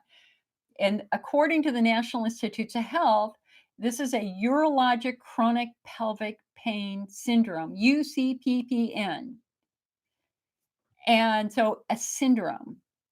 And that means that there's diversity in this patient population. And when you think about it as injury, it helps you make better decisions about what you should do. Now, in my first year, as an example, now remember, my bladder pain started when I was training for a triathlon, and the pool that I was training in made a massive mistake with their chemicals, and I got a chemical burn. A terrible chemical burn. My first diagnosis was chemocystitis. And what do you do? Everybody says you drink cranberry juice. I was peeing like nobody's peed before. I mean, I was peeing every 5 minutes that first month. When it got worse over time because what was I doing? I was drinking cranberry juice. I was pouring acid on the wound. It didn't dawn on me that it was traumatic injury. And it also didn't dawn on me that, hey, if you pour acid on a wound, what's going to happen to the wound? It's going to get worse. And so I went from what was probably a moderate chemical injury to at the end of the year, hysterically painful injury at the hospital every day, begging somebody to take the pain away. When you think about it as injury, it changes everything. It's like, okay, wait a second. So you mean my bladder got burned by the chemicals? Yeah. My bladder got burned by drinking way too much Mountain Dew? Yeah. Okay. So what do we do to help the bladder heal? Well, the first thing we do is we sure as hell don't pour more acid on it. Cranberry juice, known as the acid bomb. That's the last thing we're going to do for a bladder wall injury. What we're going to do instead is do things that are calming and soothing. What's that going to be? Water, milk, chamomile herbal tea, peppermint herbal tea. And when you think of it as a disease, you go, man, I'm not going to let this IC rob me of something I love. I'm not going to let this IC rob me of coffee. I love my coffee. I'm going to damn well drink my coffee even if I want to. I mean, whenever I want to, I'm going to drink it every day. I'm not letting this IC rob me of this. But then if you go, but what if my bladder is burned? What if my bladder is injured? Gosh, does it make any sense to pour acid on a wound every day? No.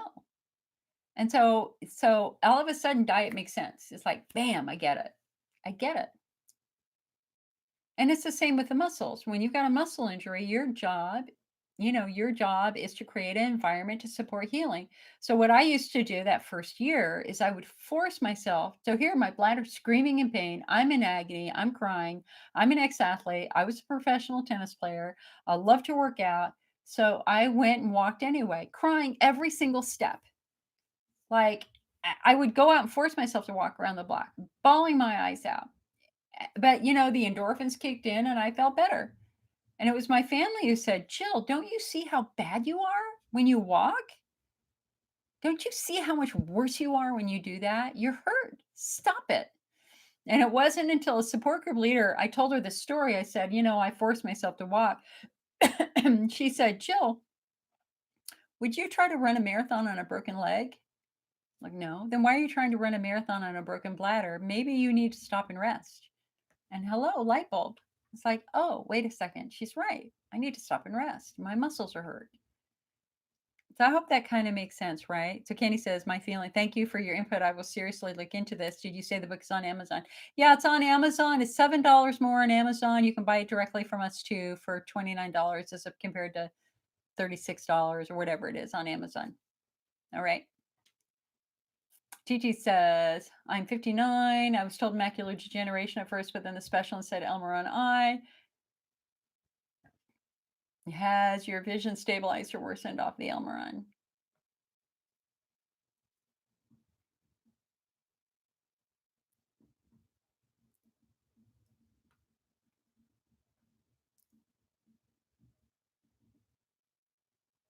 Gigi says, I was told the Elmeron caused my macular degeneration. Going off that hasn't improved my eyesight because I don't even notice any problems with my eyesight. Yeah, also I will tell you, I have had some patients who, Kenny, here it is, Breaking Through Chronic Pelvic Pain by Dr. Jerome Weiss, Weiss. Breaking Through. It's on the front page of our website.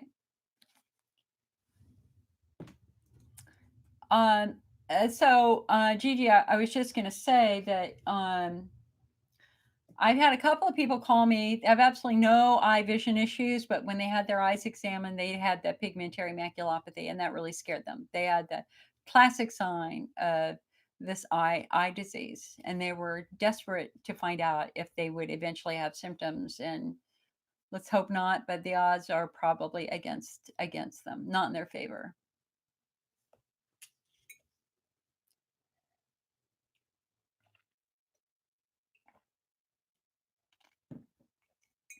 Paula says, thank you for going live. I will watch again. Happy Easter to all. I'm going to have dinner with your husband. Happy Easter, everybody. For those of you who celebrate Easter, happy Easter.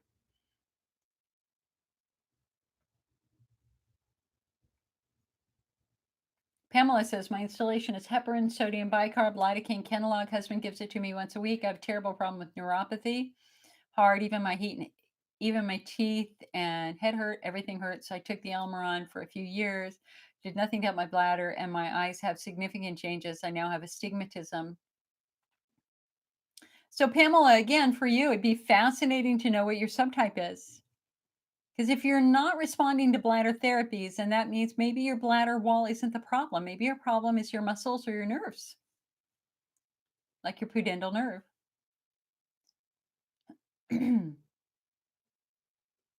Yeah, Elmeron is only 100 milligram capsules. That they don't make any other stronger formula. If you buy Elmeron, every capsule is 100 milligrams, if I remember correctly. Holly says, I'm very afraid to take anything, including supplements, due to eye toxicity from Elmeron. I understand that fear, but you have to remember that the Elmeron is a gag layer replacement, and some of the supplements have a similar effect, but they're not the same chemical. The pentose polysulfate molecule is a very, very, very tiny molecule. And that's one of the challenges about why it takes so long for Elmeron to work, is you have to take a lot of it for it to build up. And that tiny size may be one reason why it's attaching to the retina. I don't know. I mean, nobody really knows that question. I wouldn't be afraid of the supplements. I mean, you got to try something. Peora is an example. I mean, it doesn't have chondroitin in it. Hello, Kate in Australia. See, you can tell my neck is tight because I got my my neck tremors happening. When my neck gets tight, this is what happens. I get this really good neck tremor. So if you see my head moving around, that's because my neck is tight.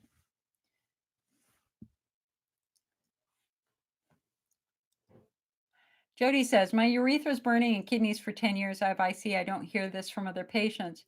Jody, I have an excellent blog on our website called The 7 Causes of Urethral Pain. So please go on over to icnetwork.org and search for urethra. or urethral pain so that you can read that blog. Urethral pain, generally, we're gonna focus it down on three things. Number one, chemical irritation. If I put on a pair of underwear, wash and sheer tied within 5 or 10 minutes, I will absolutely have urethral irritation. The second, and we're going to look at estrogen atrophy. We want to see if your skin is so thin on your urethra that it's reacting. And we're going to look at muscle tension, because if your urethral diaphragm muscles, which are the muscles right around your urethra, if they're tight, then your urethra is going to be tight and painful. That's why you want to have, we want to look at the quality and health of your skin. We want to see, is your skin healthy? Is it dry or is it moist?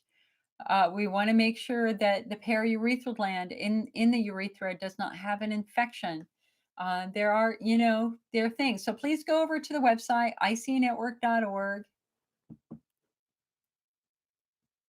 and search for that blog, okay? And Kenny, hey, if you're still here, there's a fabulous pelvic floor physical therapy company. And let me just go to that website. I want to make sure I send you to the right website. If you go to pelvicpainrehab.com, pelvicpainrehab.com, and this is for everybody.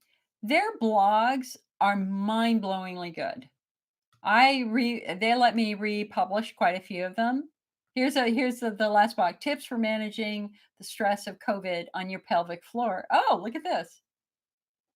But Kenny, they've got some really good blogs for guys here. If you dig deep into this website, you will find it very, very enlightening. Truth or fiction, is vaginal lubrication helping or hurting your pelvic health? That's fascinating. They're now doing, with COVID, online pelvic floor physical therapy appointments. Interesting. I like face to face. If you can do a face to face over the computer with somebody, I think that's a great idea.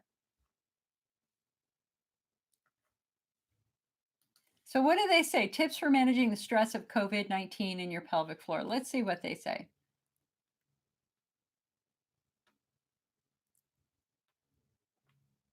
Oh, this is cool.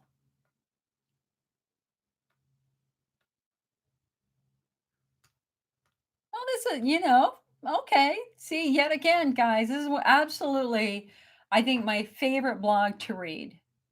I really like these guys. I've worked with them for many, many years now. I think their writing is over the top good. So, anyway, they introduce, COVID and the stress and the shelter in place and all this sort of stuff.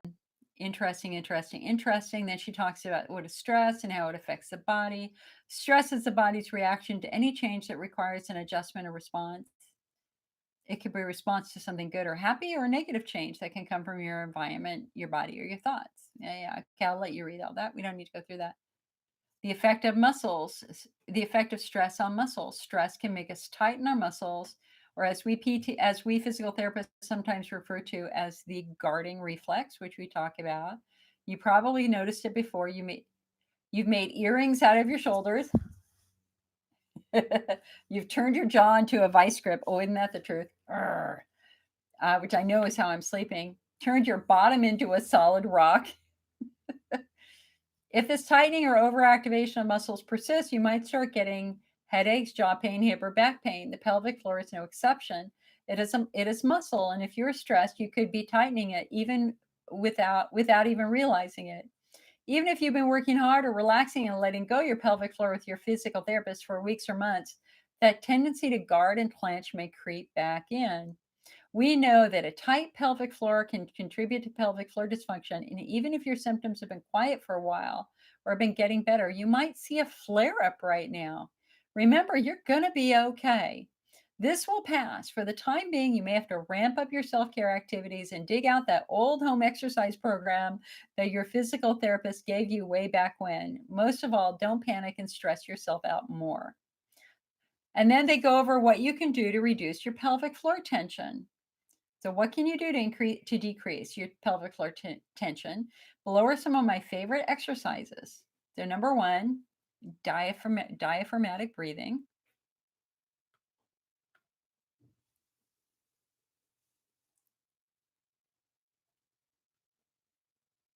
Pelvic floor drops, cat cow. Starting the quadruple hands and knees with your hand. Okay, hold on. Oh, that's one I like to do. I wish I could turn my, I mean, like I would totally demo these if I could. You know, if you're on your hands and knees on the floor, and you arch your back, and then you relax your back. So you go from arch back to that. You do that, that. That feels wonderful. That's cat cow. Deep squat with pelvic floor drops. That can be challenging for somebody with a nerve injury, though. Deep squats might be hard on your pudendal nerve if you got issues. Go for a walk outside. There's an app called Headspace. They're offering free access to a collection they're called Weathering the Storm. Watch YouTube or TikTok videos that make you happy. Come on, guys, that's my homework I give you every meeting. TED Talks are wonderful. Yeah. Okay. So, guys, pelvicpainrehab.com. I'm going to save that. I'm going to send them an email and see if I can reprint that. That is a nice article. My article on COVID was it just not coming out of me naturally. Normally it does. Normally I'm a good writer, but this has been very, very stressful, even for me. Ravonda says you talk about hypermobile Ehlers-Danlos syndrome, and which causes defective connective tissue, and therefore the joints and ligaments are very loose and causes the muscles to stay tight and to try and keep the joints. He talks about damaged tendons and ligaments and therapy for those, but he will generally refers patients off to somebody who could do, as an example, prolotherapy. Shelley says, does IC cause pain in the kidney? The answer is not usually, but it will cause low back pain similar to kidney pain due to a tight psoas muscle. Kathy, hello, Kathy in Monterey. Nice to see you. She's asking for the name of the book. The name of the book is Breaking Through Chronic Pelvic Pain. Again, go to our website, icnetwork.org. You'll see my book review right on the front page. Best book in 50 years. Absolutely, the best book in 50 years. Every patient should read it. I read it twice. I read it twice. I'm going to read it a third time. Jana says, I started taking Elmeron 3 months ago and I'm experiencing huge hot flashes. Is this normal? No. Elmeron should not be causing hot flashes at all. It sounds like you're going also through some hormone stuff. I can't imagine. I mean, let's look it up. Hold on, let's just look it up. I can't imagine Pitocin hot flashes.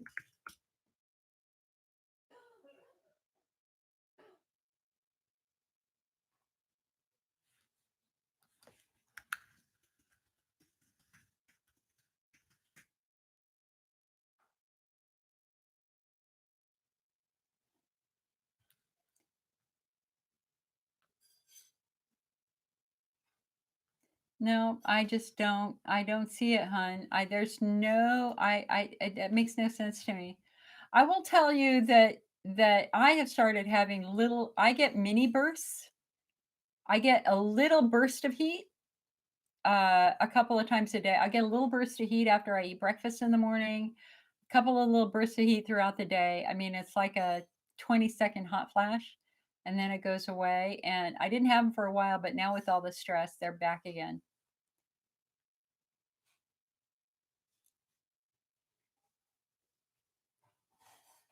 Shelley says, do they discuss people with ulcers? No, no, that book is not a book for Hunter's ulcers. Hunter's ulcers are really, again, the movement in the world is to split Hunter's lesion patients off into their own disease category And in fact, in Europe, you're only diagnosed with interstitial cystitis if you have Hunner's lesions. Everybody without Hunner's lesions, you're diagnosed with bladder pain syndrome. In the United States, we're still combining the two, though that's probably going to change. The reason why we didn't adopt the European system is because there was great concern that if we stopped using the name interstitial cystitis for all the other patients, that that would cause a crisis in disability applications, et cetera, et cetera. So in the United States, it's referred to as IC slash bladder pain syndrome, or BPS.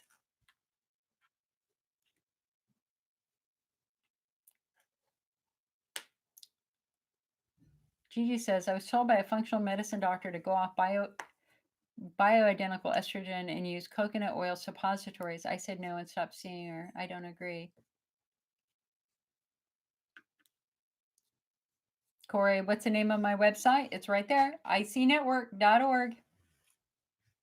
Rated #1 in the world by Harvard Medical School and the University of London. Very proud. Woohoo! That my doctoral dissertation proposal in 1994 has survived how many years and is still #1 on the web.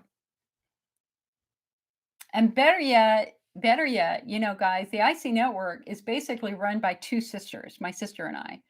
And we help each other. So I work from my home. I closed my office 10 years ago and came to work back home to care for my elderly parents.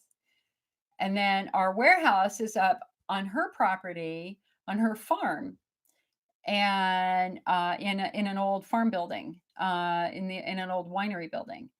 And so, luckily, the reason why we can work, even with the shelter in place, is because we work basically off of two family properties.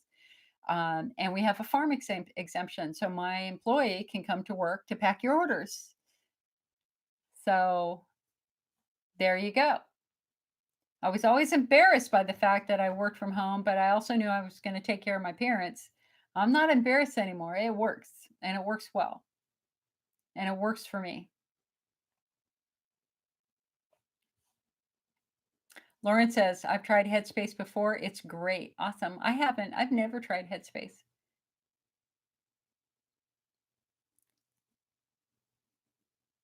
Jody, again, getting back to Jody for a moment, she said she has urethral burning and kidney pain for 10 years. I have IC. I don't hear from this from other patients. Urethral burning, again, you know, I'm looking at your age. The urethra is kind of like the canary in the coal mine when it comes to estrogen atrophy. It's usually the urethra that starts screaming first when your estrogen levels drop to a point that your skin cannot produce mucus.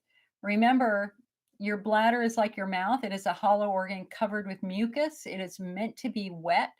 There is supposed to be a nice thick coating of mucus in your bladder. And unfortunately, that mucus production is estrogen dependent. So when you're young and you have lots and lots of estrogen, you have lots and lots of mucus. When you're older, you have much less estrogen, therefore much less mucus. So what that means is that your bladder's ability to defend itself is now changed.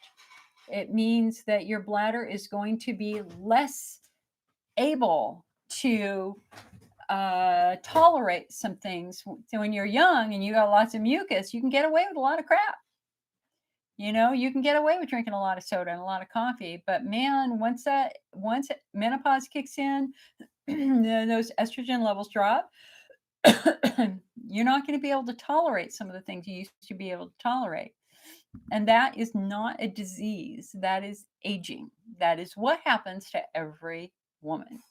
Now, Kenny, I don't know if you're still here or not. I do not understand the hormonal role in men. I'm just going to say right off, but I'm going to say in women, as you get older, your bladder wall's ability to defend itself is compromised. All right.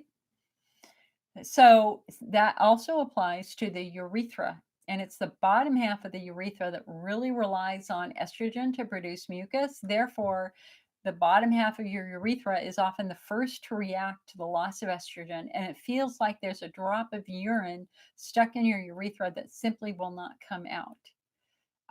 Happened to me when I was about 52. and it's freaky. And my self-help skills are really good. Like, I mean, come on, I've literally written books on this. And I threw everything I knew at this urethral pain I was having, everything. I tried everything I could think of. I could not fix this urethral pain. Threw myself on the mercy of my urologist. He puts me up in the stirrups. He takes one look at me and he goes, "Jill." And I'm laying there going, "What? What?" I'm looking at it between my legs. "What? What'd I do? What'd I do?" And he goes, "Didn't you use the hormone cream I prescribed for you last year?" And I went, "No." And he goes, "Why?" And I said, "Because in my brain, I'm 25 years old and I cannot imagine having an age related issue, which is the God's honest truth even today." And he went, "Jill." And then he gave me the whole spiel I just gave to you, the bottom half, the urethra, yada, yada, yada, canary in the coal mine. He goes, "I'm giving you estrogen cream. Use it." Then I went to my OBGYN like the next day and I said, "So do you agree?" And he goes, "Oh, hell yeah, use it." And within 10 days of using the estrogen cream, I just rubbed a pea-sized drop into the entrance of my urethra. It was gone. And if I forget to do it for 10 days to 2 weeks, it comes right back. So that estrogen cream at the urethra is my savior. Hey guys, time for a bio break. Everybody go get your drink. If you need a drink, go to the bathroom. I'll be back in a minute. I've got to get some water and go to the bathroom.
Hi, friends. Of course, I have no. And at the end of this, I'm going to have hair down to my waist again because I'm not going to go get my hair cut for months. All right. My water of choice, LaCroix. There's no acid in it. There are a few other potentially icky chemicals in it, but nothing strongly acidic. It is the perfect pick-me-up in the afternoon. Little bit of flavor, little bit of fizz. Doesn't, at least for me, it doesn't bother my bladder at all. Of course, everybody's different, so let us make a toast. A toast to you. May you sleep well tonight. May you stay home and be healthy with your family and enjoy their companionship as those disagreements come up. May you all remember the love that binds us all together. We're going to snap at each other. It is okay. As long as you don't hurt each other, you're not offensive to each other, you do not insult each other. But I think we do understand right now that our stress level is pretty darn high.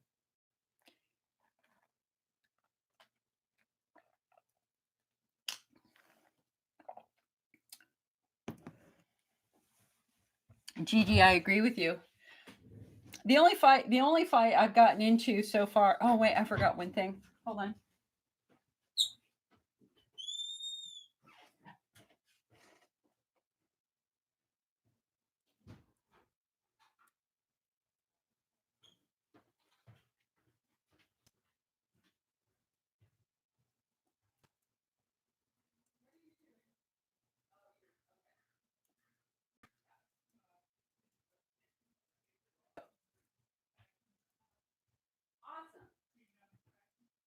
House.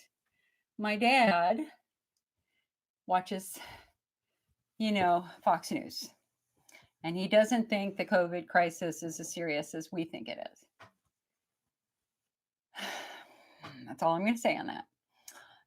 The second issue that I've told both of my parents about is that we are not going to the doctor for minor things. We are not walking into the hospital. We are not going to any clinic. We're not going to urgent care unless it's really severe. And my 97-year-old father gets great comfort talking to his doctors. And so he will call for very, very, very, very, very minor things. And he will want to go in. And then he will sit there for 30 minutes and go over all of his aches and pains. And so yesterday he woke up with dry eyes because, hello, he's on his computer till 1 a.m. And he wanted to go to the urgent care clinic for dry eyes. And I went and he called them. And he's walking by. Oh, there he is. Hi, Dad. What you doing? I want to turn the spring around. You want to what? Turn the bed around, the spring. Okay, well I'm doing it live, so we'll do it in a bit. Find what you were looking for? Yes, I did. Thank you.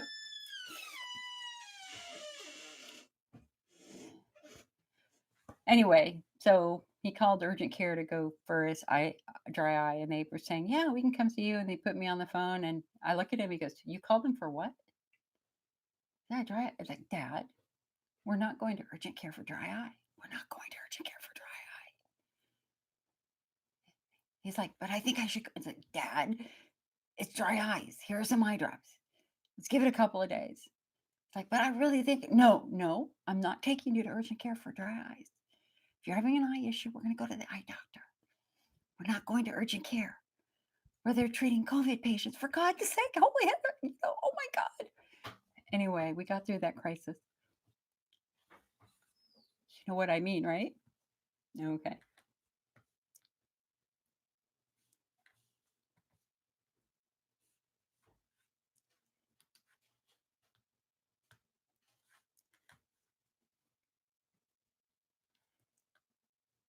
All righty. So, guys, we've been going for 2 hours and 20 minutes. I'm more than happy to take any more questions. I mean, I don't have to make dinner for another 30 minutes. If y'all have any more questions, feel free. Feel free. Again, Facebook, I cannot see what the hell is happening on Facebook. I am so sorry. It just shows me nothing now.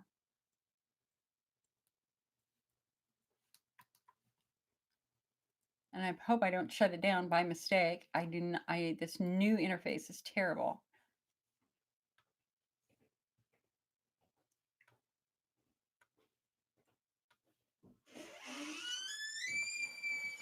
Yeah.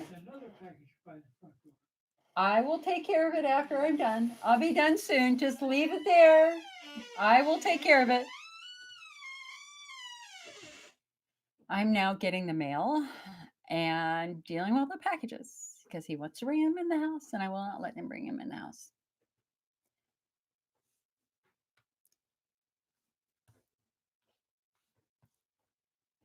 All right, guys. Well, y'all don't have any questions for me. And so I think it's probably time. It's 5 o'clock, probably time to draw this to a close. I will be back in another couple days. In the meantime, I'm going to give you your homework. And your homework is for 15 minutes a day, I need you to do something for your bladder, your pelvic floor.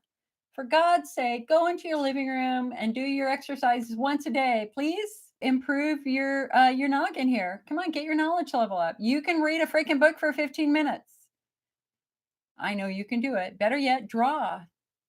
That's what I do. When I read that book, I made lots of notes and lots of drawings. For 15 minutes a day, I need to do something for your soul and your spirit. Give yourself some comfort.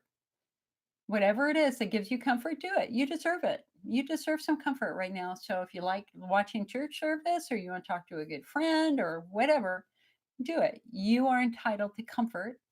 And for 15 minutes a day, please do something funny because when you're laughing, your brain moderates pain. Your brain it mediates the pain message.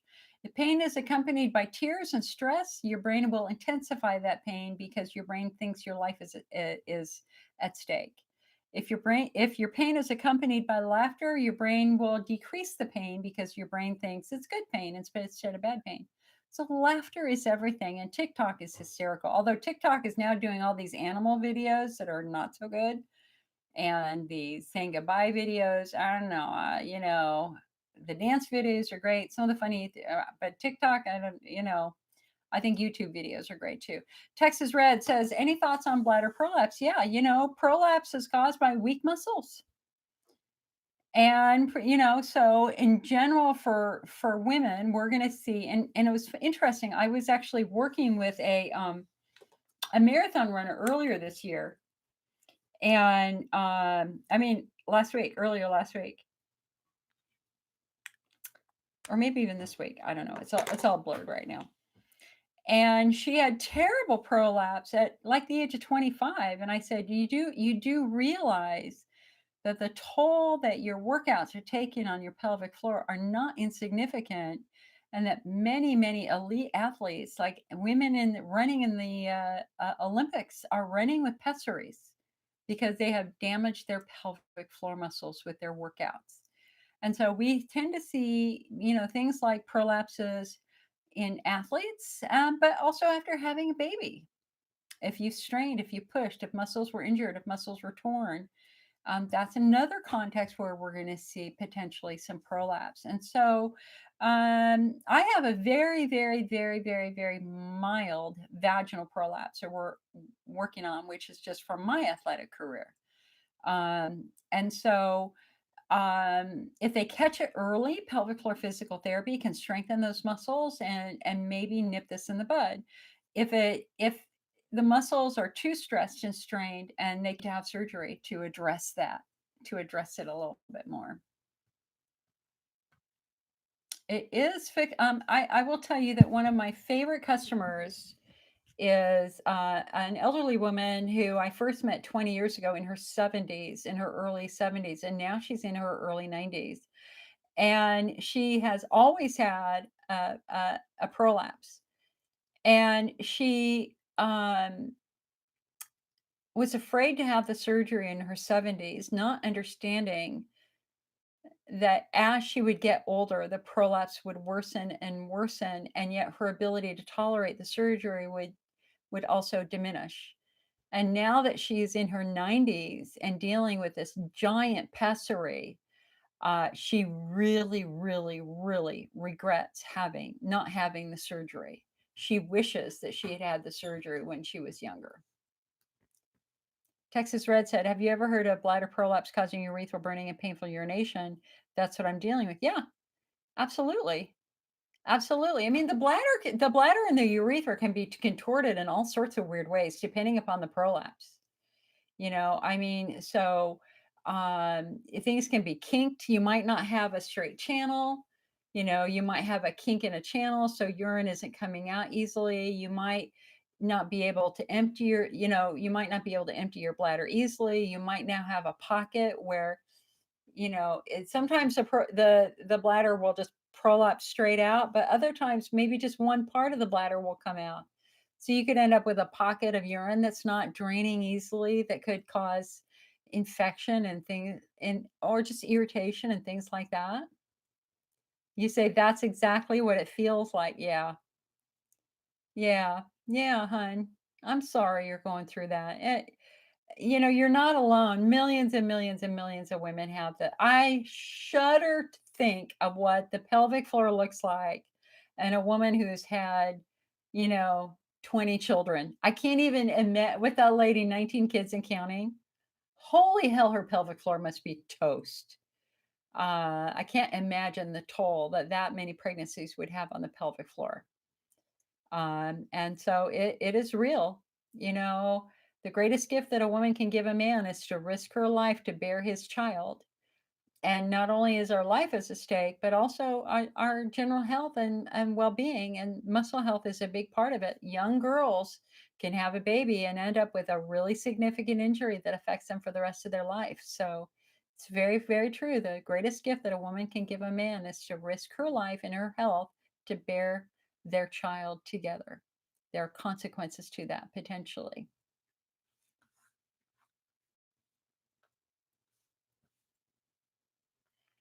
All right, my friends, I think I'm going to go make for dinner tonight. We're going to have a potato casserole, I think.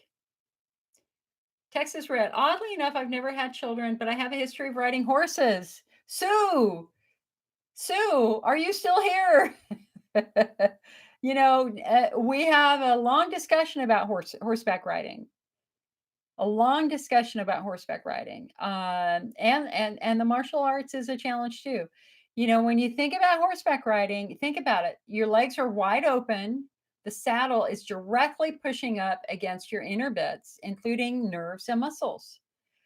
And then, gosh forbid, you fall off of a horse.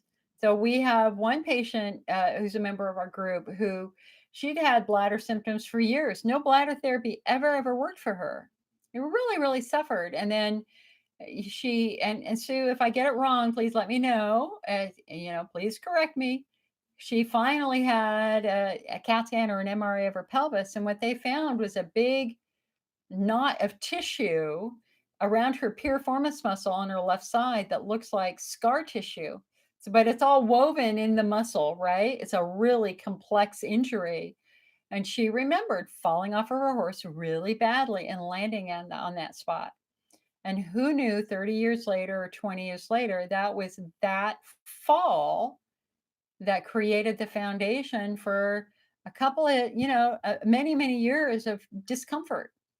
And so don't underestimate the horseback riding. I rode horses too when I was young. My sister was a horseback rider. I was a barn crew, but I rode too, and I took lessons too. And we rode English, not Western English, but it doesn't matter how you rode it. I think the Western saddle is actually a little bit more damaging than because of the horn than the Eastern saddle.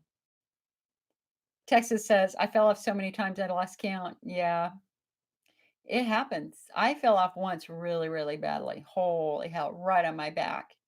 We were riding double. We were riding bareback double. I was behind my sister and I scooted back over his rear haunches. Oh, our horse did not like that. He bucked me right off. I landed so hard.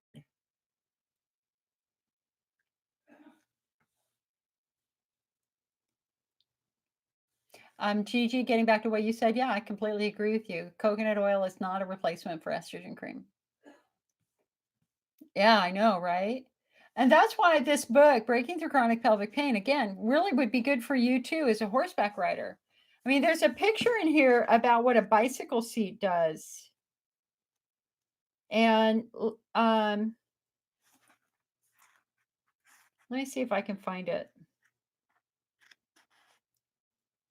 And I once had a cowboy buy one of our cushions and then cut it for his Western saddle.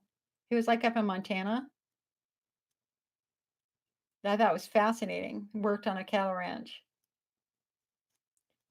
Let's see if I can find this bike picture. The only thing about this book is they didn't do an appendix or an index.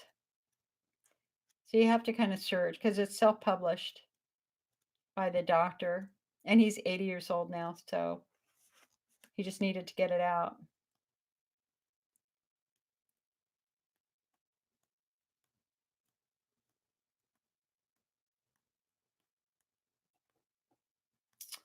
Where is it? Was that it? Yeah, here it is. Here it is. So this is in his discussion of cyclist syndrome. So the dark area here is the bike seat. And you can see how it directly pushes on the nerves. Directly pushes on the nerves. So we've got nerves coming off here, nerve coming off here, yada yada. And so imagine, I think this is like a very small, hard compression. And at least with a saddle, you would have a little bit more weight distribution. With a bike seat, we know all of your weight is directly on the nerves and the muscles. At least with the saddle, you've got more weight on your legs, your feet, and the stirrups would potentially be holding some of that weight. So you're not just anchored. You're not literally anchored on top of the pudendal nerve and the pelvic floor muscles. It's near the end, hon. Oh my gosh. I did it. Wait, hold on. It happens at least once. My foot triggers my chair to fall. It's in the back, like in the last 50 pages. You'll find it. Here it is, page 363. 363 is that picture. All right, guys. No, I don't have a giveaway today. But I just want to say, if Carol Morgan on Facebook, she didn't send me her address for this heating pad. I'm going to give her another week. This was our freebie 2 weeks ago. So Miss Carol Morgan, if you want your heating pad, you need to email me. And then Nikki on YouTube, I have a heating pad for you, but I did not get, see, there's your heating pad. I did not get your mailing address to send you your door prizes. So if you guys want it, I'm going to give you another week and then I'm giving it to somebody else. All right.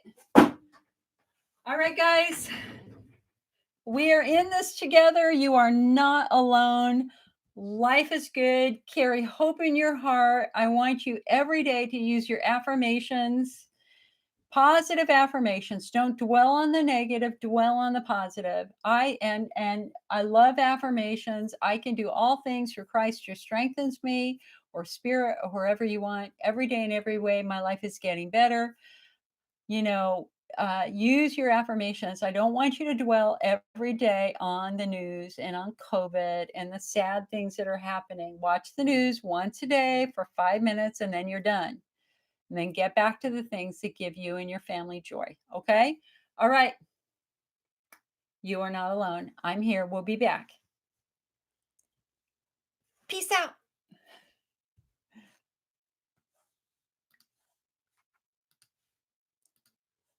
All right, YouTube. I'll see you guys later.